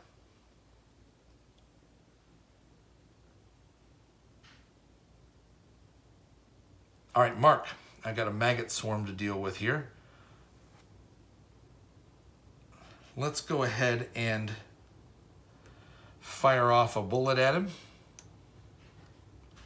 So this is, let's see, my fight is 4 now. So I'm at 4 to 3 with that. And let's see, steadfast, how much is that going to give me these days? I have got 8 damage and horror on me out of the 14 that I start with. So I've got 6. So that gives me +2. Okay, I'll commit a steadfast. So I'm fighting this at 4, 5, 6 to 3. Yes.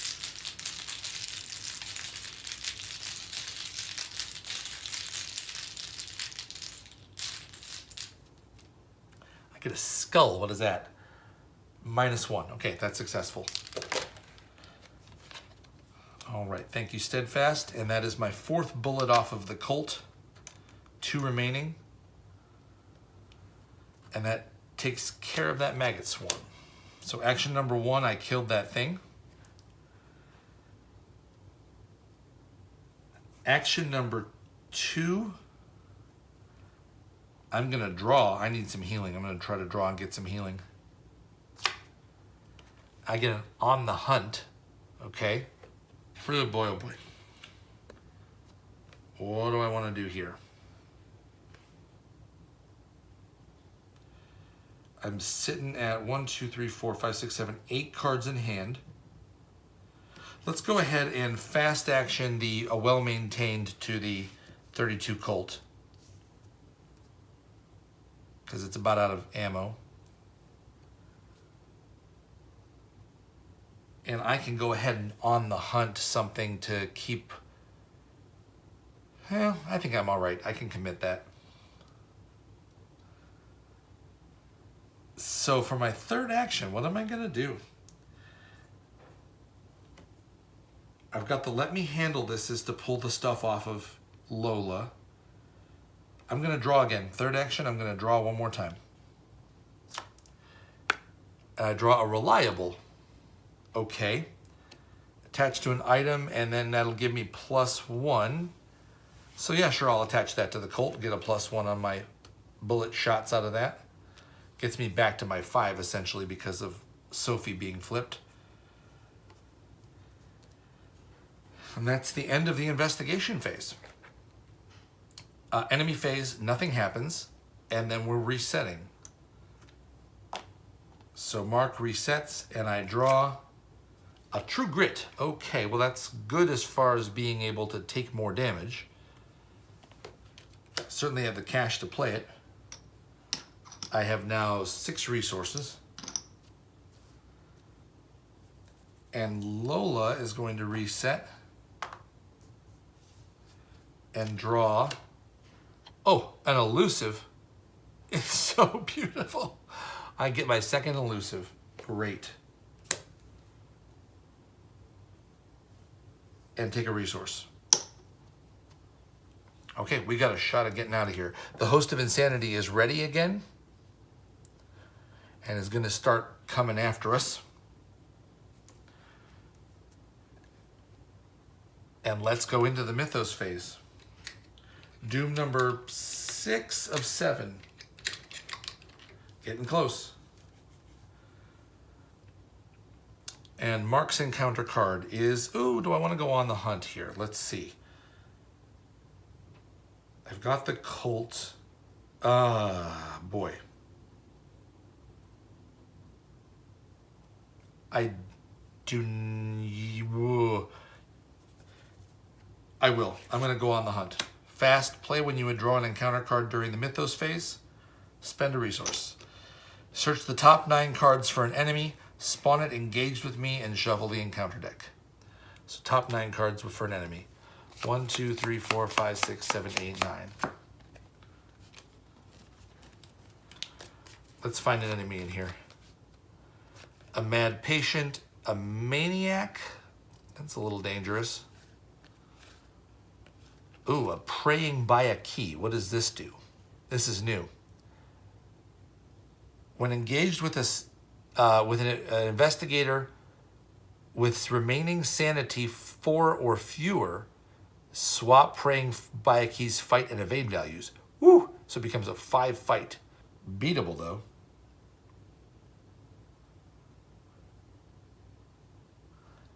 Not easily beatable, but beatable.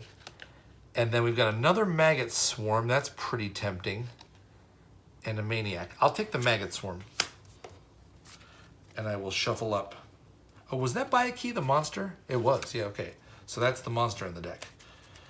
All right, shuffling the encounter deck. Okay, all shuffled up. Worst shuffling ever. I was laughing while I was doing the shuffling.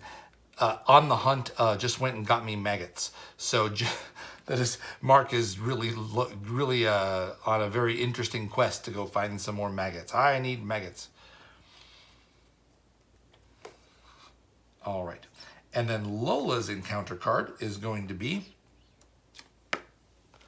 a maniac. After the maniac engages you, take a damage and deal a damage to it. It only has 1 evade, so that's pretty easy to get away from. Also, it doesn't hunt. Sure, I'll take it. Not going to grab it with Mark. I take a damage, putting me at 2 damage, and deal a damage to it, putting it at 1.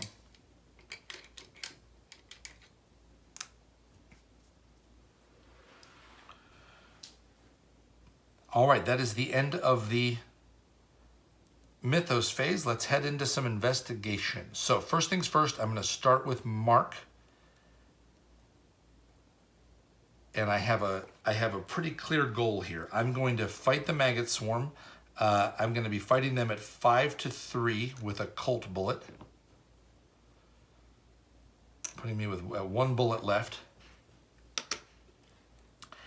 And 5-3 because I have the -1 from Sophie, but the +1 from Reliable. And I'm going to commit a let me handle this, to go 6-3 on this. That covers most of the tokens in the bag. So 6-3. I got a -1, so that is successful. The maggot swarm is dead.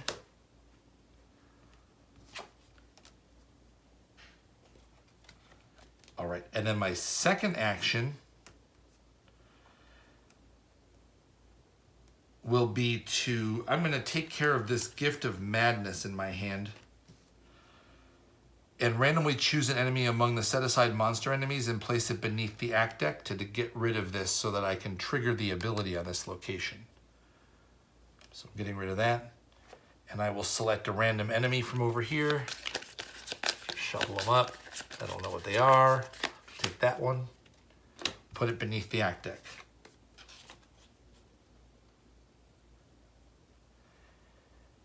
Okay, and then for my third action, I will spend 3 and play True Grit. Give me a little bit of soak.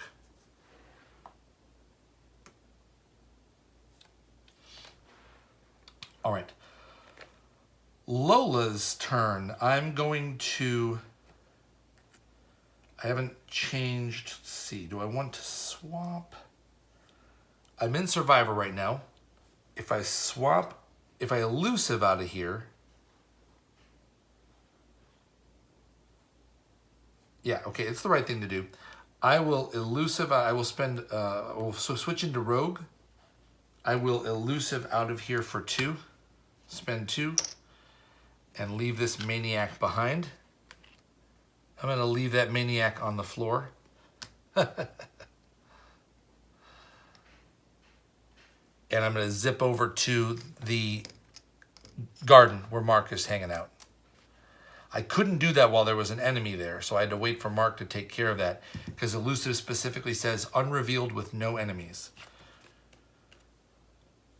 All right, so Lola is stuck in Rogue now because she has spent her role swap for the turn. I have not spent any actions yet. But I know what I want to do. I will spend my first 2 actions to get rid of the straitjacket. And then I will spend my third action to play Emergency Cash to get 3 resources. And that gets Lola and Mark ready to get out of here as soon as we're allowed to. And that's the end of the investigation phase. Enemy phase. The host of insanity is going to chase us into the basement hall. And the maniac is not a hunter. So that's the enemy phase. And then we're going to reset. Mark resets. I will draw. Oh yes, good. A soothing melody. That's what I was hoping for. Let me heal a little bit of that damage and get me back into play with Sophie. And I'll take a resource, putting me at 3. Lola will reset. She will draw. Take the initiative. Oh, that's cool. That's really good. Except that it's Guardian, and I'm not anywhere near Guardian right now. Tricky. I'll figure it out later. And I'll take a resource. This puts Lola at 7 resources. And we're heading back into the Mythos phase, and this is the one. Doom 7 of 7 on Agenda 2A. I feel like we're definitely ahead of the curve here because of where we are and the situation, but who knows what's going to happen. So let's go ahead and flip it. Agenda 2A. Agenda 2B, the yellow sign. In the back of your mind, a force beckons. Have you seen it? It calls to you. Glimpsing something in your peripheral vision, you turn and find a familiar symbol peering back at you wherever you look. It is etched upon the doors, drawn on the walls, painted on the patient's canvases. You cannot escape it.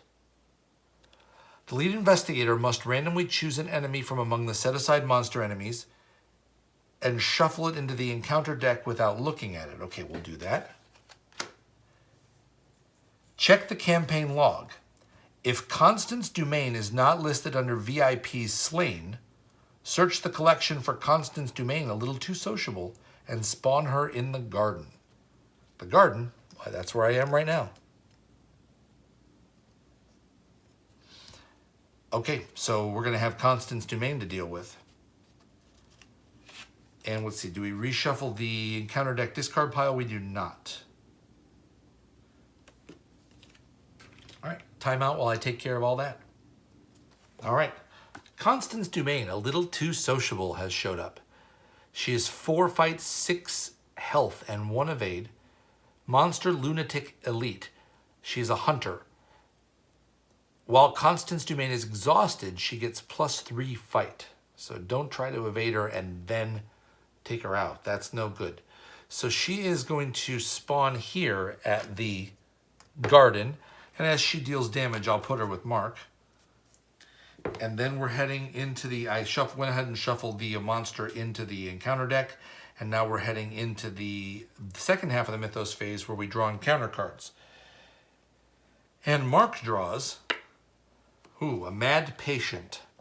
Spawn at the nearest asylum halls. Okay, so that's going to be back here. So that's good. We're past that. So that saves us the trouble of having to deal with that. That's almost a whiff because he's not a hunter. At least not right now. And then Lola draws a hunting by a key. All right, let's see. Oh boy. Okay, he's going to be 2 fight, 5 evade, and 3 health. He's going to be engaged with Lola unless I pull him with Mark, although I don't think that's really necessary.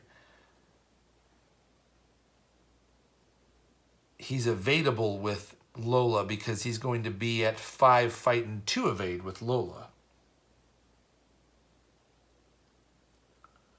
Sure. I'll keep him with Lola. All right, here come the monsters. Time to get out of Dodge. Now let's go ahead and talk about Agenda 3A because that's where we are right now. Flee. Flee while you still can. Forced, when you would place an enemy beneath the act deck, shuffle that enemy into the encounter deck instead, and we have 8 turns to get this over with. We won't live 8 turns, so we need to just get this thing over with. Mark and Lola do not have robust health and sanity. Mark especially. So speaking of which, let's see. The goal here is to be able to get the clues pulled off of this location with Lola, and then deal with the distracting the guards. But we're also going to have to deal with these two enemies. Okay, I think I have a decent plan here.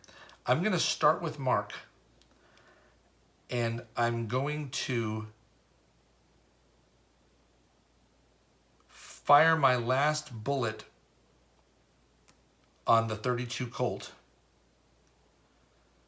Let's see. Well maintained only kicks in when it goes away, right? After it's discarded, okay. So I'm going to fire my last bullet with the 32 Colt at the praying Baya key engaged with Lola. Oh, actually, I'm going to do something else first. The first thing I'm going to do is I'm going to play Soothing Melody. Heal 2 damage or 2 horror or any combination from among investigators and or ally assets at your location.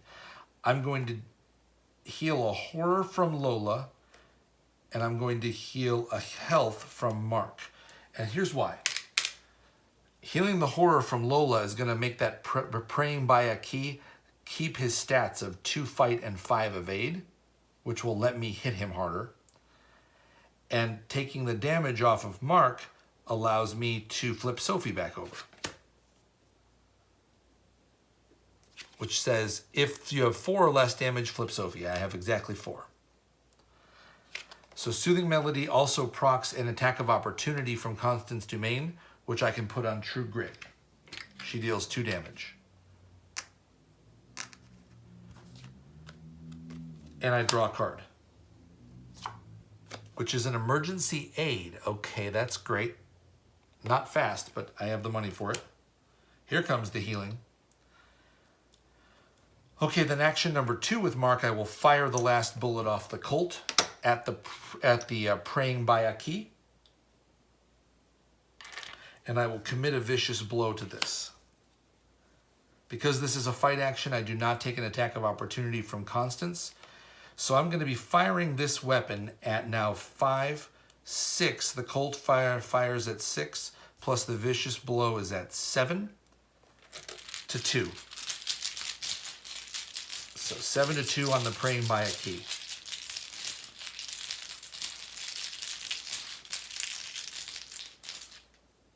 And we get a +1 of all the times to draw that. Okay, and then that is successful.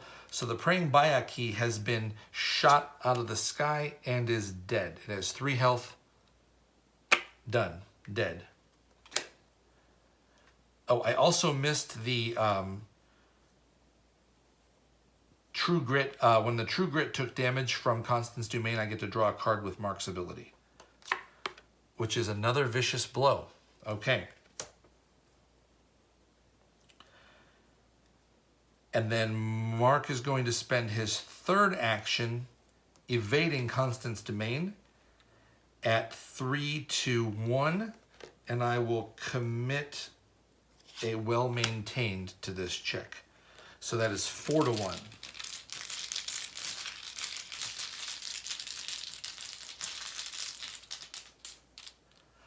You know, +1. So Constance Dumaine is evaded at this location. Okay, that opens Lola up then to try to take care of some of the scenario goals here. Lola is sitting in Rogue, which obviously we don't want to stay in Rogue. That doesn't make any sense. I will switch to Seeker, and let's go ahead and try to get a couple clues. I could risk the look what I found by switching into...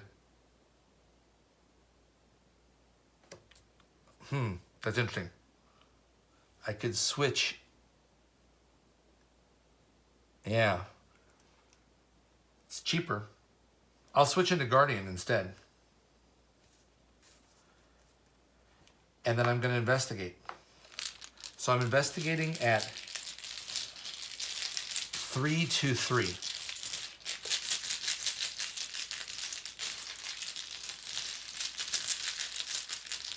And the bag says... Every time I try to do this, I get something good. +1. So I succeeded at the investigation and grab a clue. Well, now what do I do? Second action, I will go ahead and commit the look what I found, and I will investigate it 5 to 3. I'll commit the I'll save the unexpected courage. 5 to 3. Mark will also commit. What are my chances at 5 to 3? I have 1 horror, so 5 to 3. I like 5 to 3. I'm going to do 5 to 3.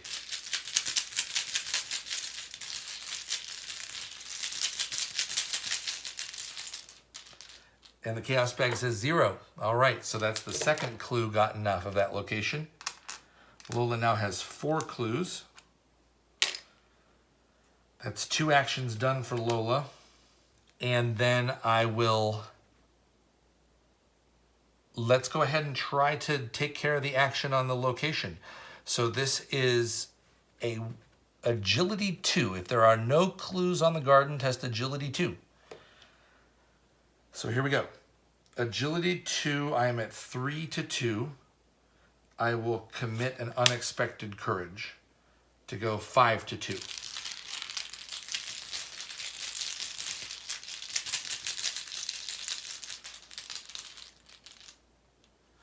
Got another 0. All right, terrific. 5 to 2, that means I have now distracted the guards. And that is the 4th thing I needed to do in order to advance the act. I just advanced the act with nobody having any actions left. I'm sure that that's great play. Great job, Tim. Let's see what happens. Act 3B, A Way Out. An orderly's scream echoes across the hall. Within moments, an alarm rings loudly throughout the institution. Nurses and guards rush through the asylum in a desperate attempt to control the situation. You feel dazed and your vision is spotty, as though you've been struck by something heavy. The walls blur together and twist. Creatures begin to emerge out of crevices and corners that did not exist moments before. All right, shuffle the encounter discard pile and each enemy beneath the act deck into the encounter deck. All right, there's 1 enemy beneath the act deck, so I'll shuffle that in as well.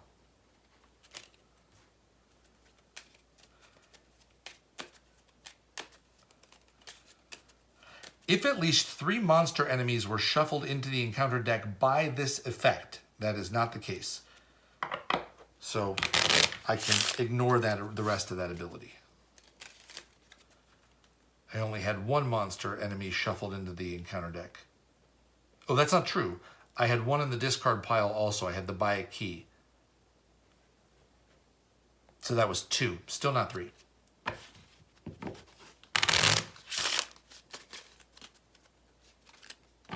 Good.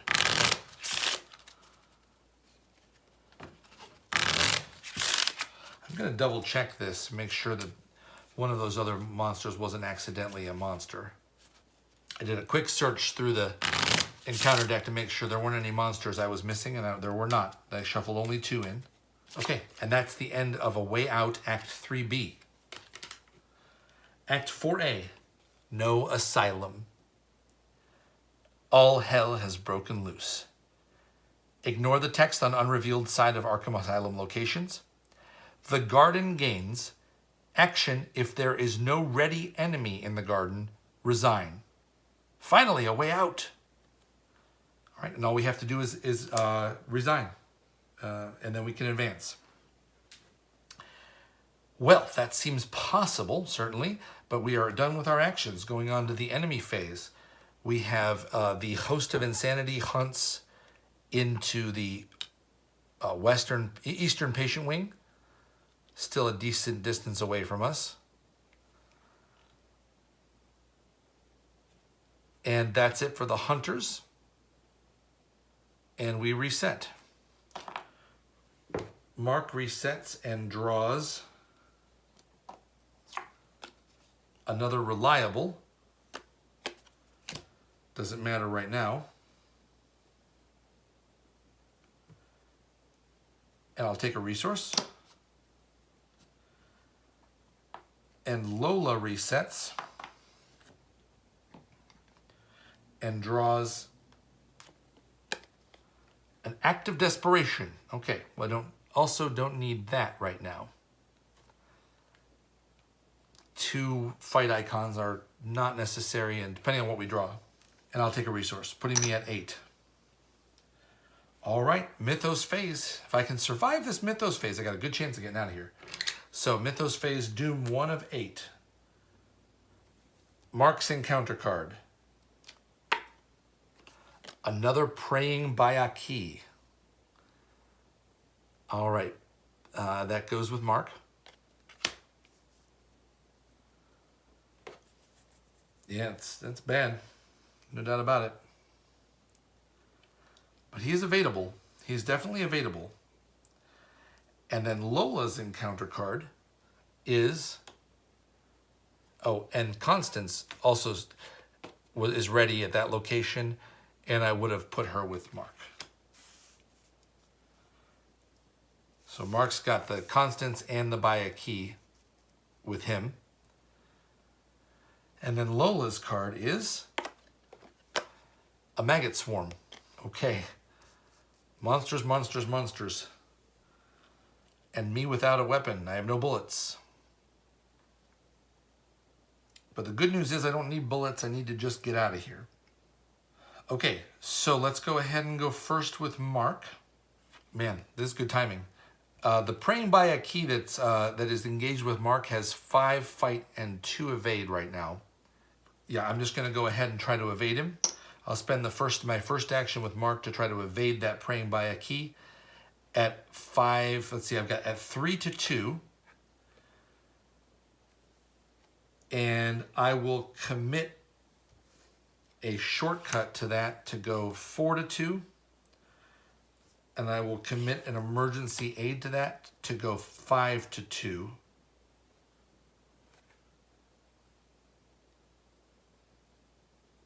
Yeah, that's what I'm going to do. 5 to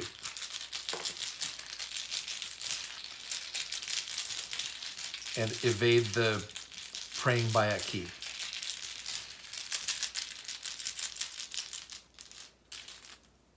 And I get a skull, which is -1. Okay, that is successful. The Praying by a Key has been evaded.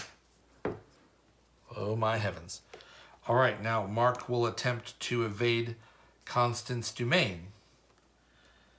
And this is at 3 to 1 or, yeah, 3 to 1. Do I want to Sophie this?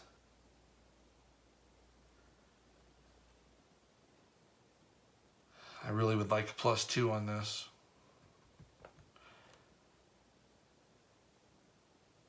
Yeah, I'll Sophie on this one. I'll take a damage, direct damage. And get +2 skill. So I'm at 5, 4 to 1. And I draw a card off of Mark's effect, which is finally the grenades. I need to buy another one of these. And then this is a 4 to 1.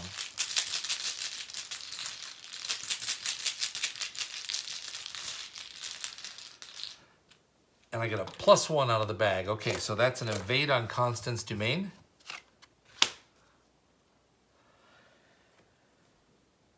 And let's see, it has to be no ready enemies at your location, right? If there are no ready enemies in the garden, resign. Okay, well, there is still a Maggot Swarm ready in the garden. So I will spend my third action, and I'm just going to punch it.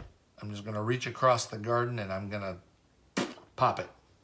So this is going to be a punch from Mark. I don't have any bullets left in the gun, so I'm at 5 to 3, and I will commit a vicious blow to go 6 to 3, and I will commit a let me handle this to go 7 to 3.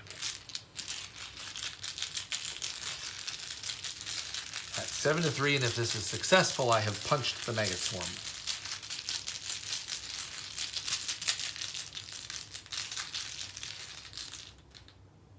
And that is a cultist. Oh, what is that? -3 for the amount of horror on me. What was I at? I was at 7 to 3, yes, maybe? 5, 6, no, 4 because of Sophie, which I forgot. 5, 6 to 3. That's just enough. Woo! And that takes care of the maggot swarm. I thought I was at 7 to 3, but I was really at 6 because of the -1 from Sophie. And that takes care of killing the maggot swarm. Now that does not allow Mark to resign because he doesn't have any more actions to do so. And that resign ability is an action. But that does clear the way for Lola to be able to resign. But I feel like I should help out.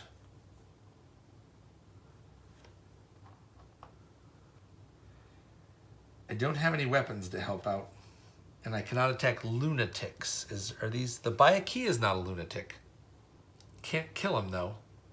I'm trying to think of some sort of a clever play with Act of Desperation and a fingerprint kit. Oh, you can do that from hand. That's the play. All right, action number 1. I'm going to play Act of Desperation. I'm in Survivor, so that is okay to do. I will discard an item that takes up a hand slot from my hand. I will discard a fingerprint kit.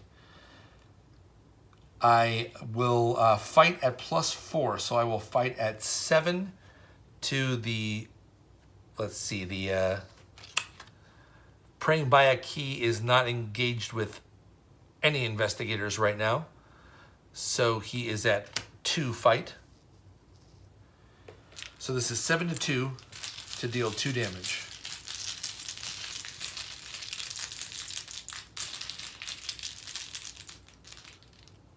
And I got a 0. Okay, that deals 2 damage to that Bayaki.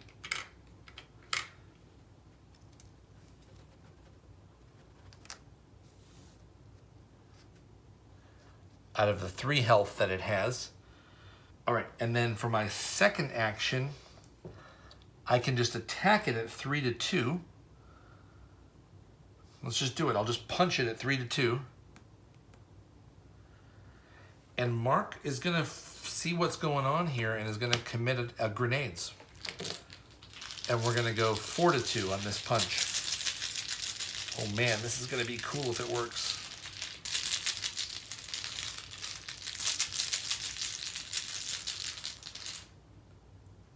And we draw a -1. Yes, very cool. -1. So that was a successful punch for Lola. She completely took the Bayaki by surprise by hitting it over the back of the head with a fingerprint kit, and her open palm smacked it into oblivion. And that deals the 3 damage necessary to kill the Praying Bayaki. That was Lola's second action.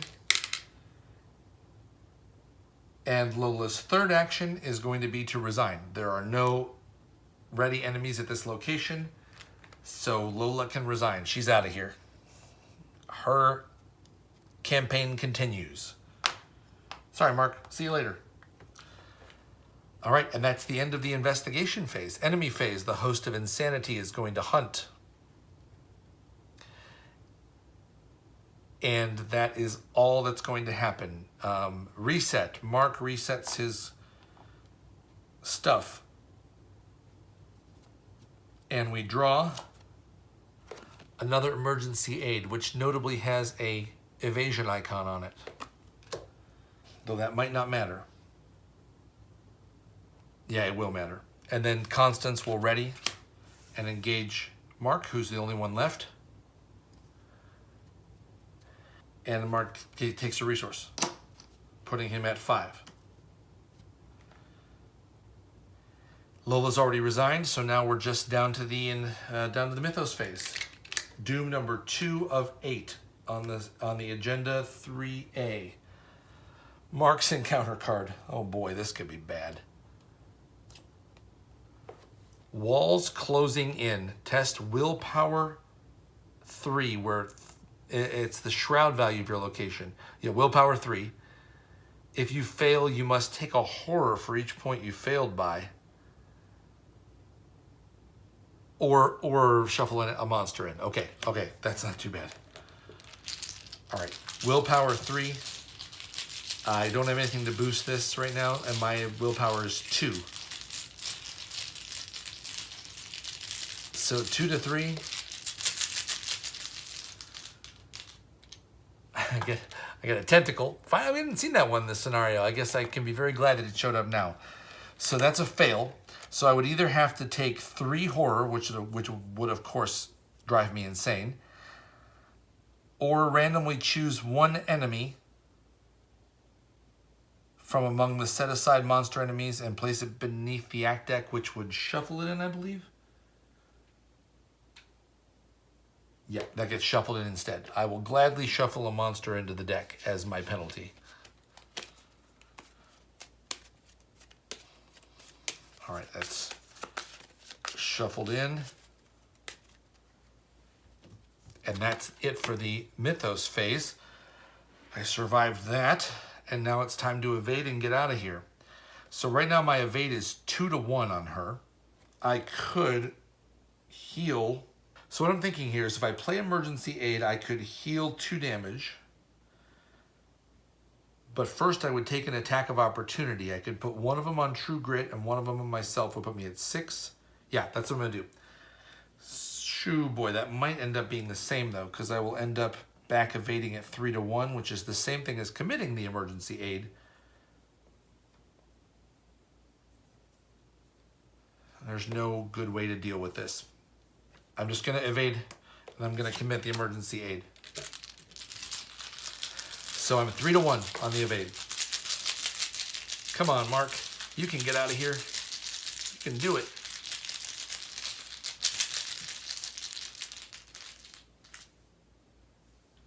And I got a cultist. That is -3. So that was unsuccessful on the evade. She's not alert, so that's my first shot there. So my second shot, I will try to evade again at 2 to 1.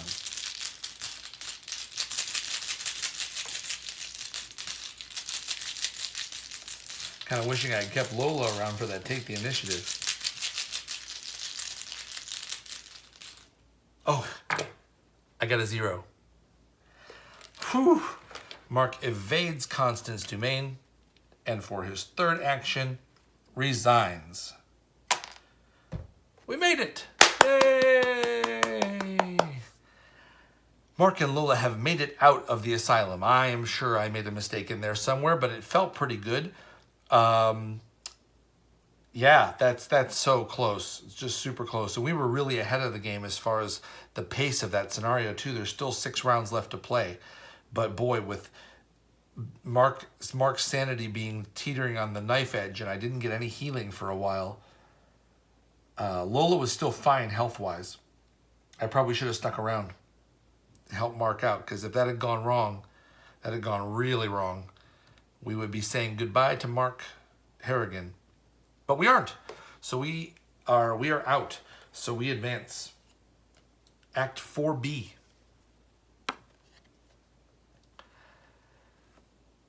If you took the keys by force, read the following. We did not take the keys by force. Otherwise, read the following. The guards are too busy controlling the situation and restraining the asylum's patients to notice your escape. So we escape with resolution 3. All right. And I ended up with getting 2 victory point locations out of the asylum. I think that's it. Because I think the infirmary is a VP location, but we didn't get it. We never even went there. And I don't think we dealt with any VP enemies. There was one chasing us. Nope. All right, so we're going to end up resigning with 2 victory points, but you know what? I'll take it. We made it through. Resolution 3. With the asylum staff distracted and patients running amok, you are able to slip away without being noticed. You escape deeper into the garden behind the asylum, where a 2-story tall fence topped with barbed wire is all that separates you from the outside world. You have little time and need to make it far away from the asylum before the guards return and spot you. using a straitjacket that you found inside to cover the barbed wire. I do have one of those. You scale the fence quickly, breaking into a run as you make it to the other side. The investigators escaped the asylum. I will earn 2 VP and add 2 Elder Thing tokens to the Chaos bag and proceed to an interlude.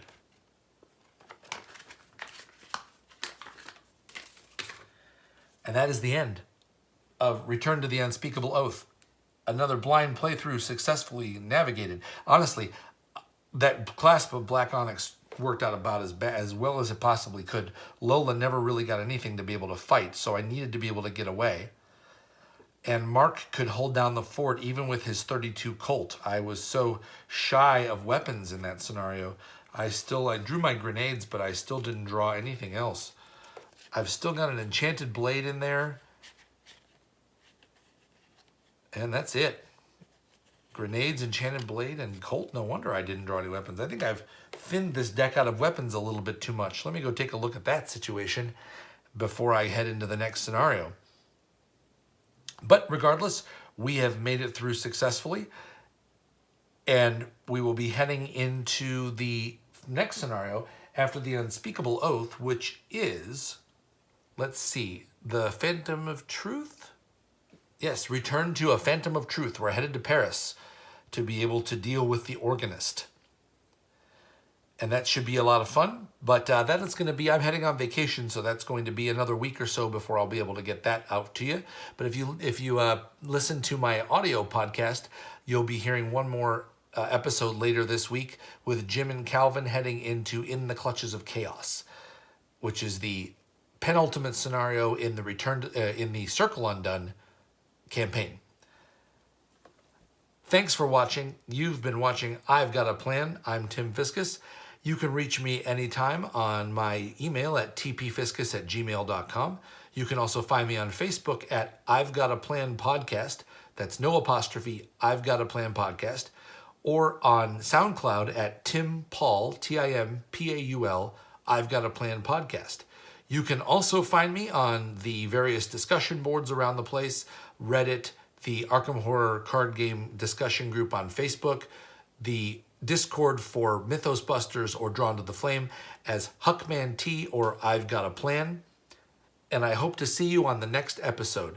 It's been a great time bringing this to you. We'll figure out what we're going to do with our big bounty of 2 XP and join you next time.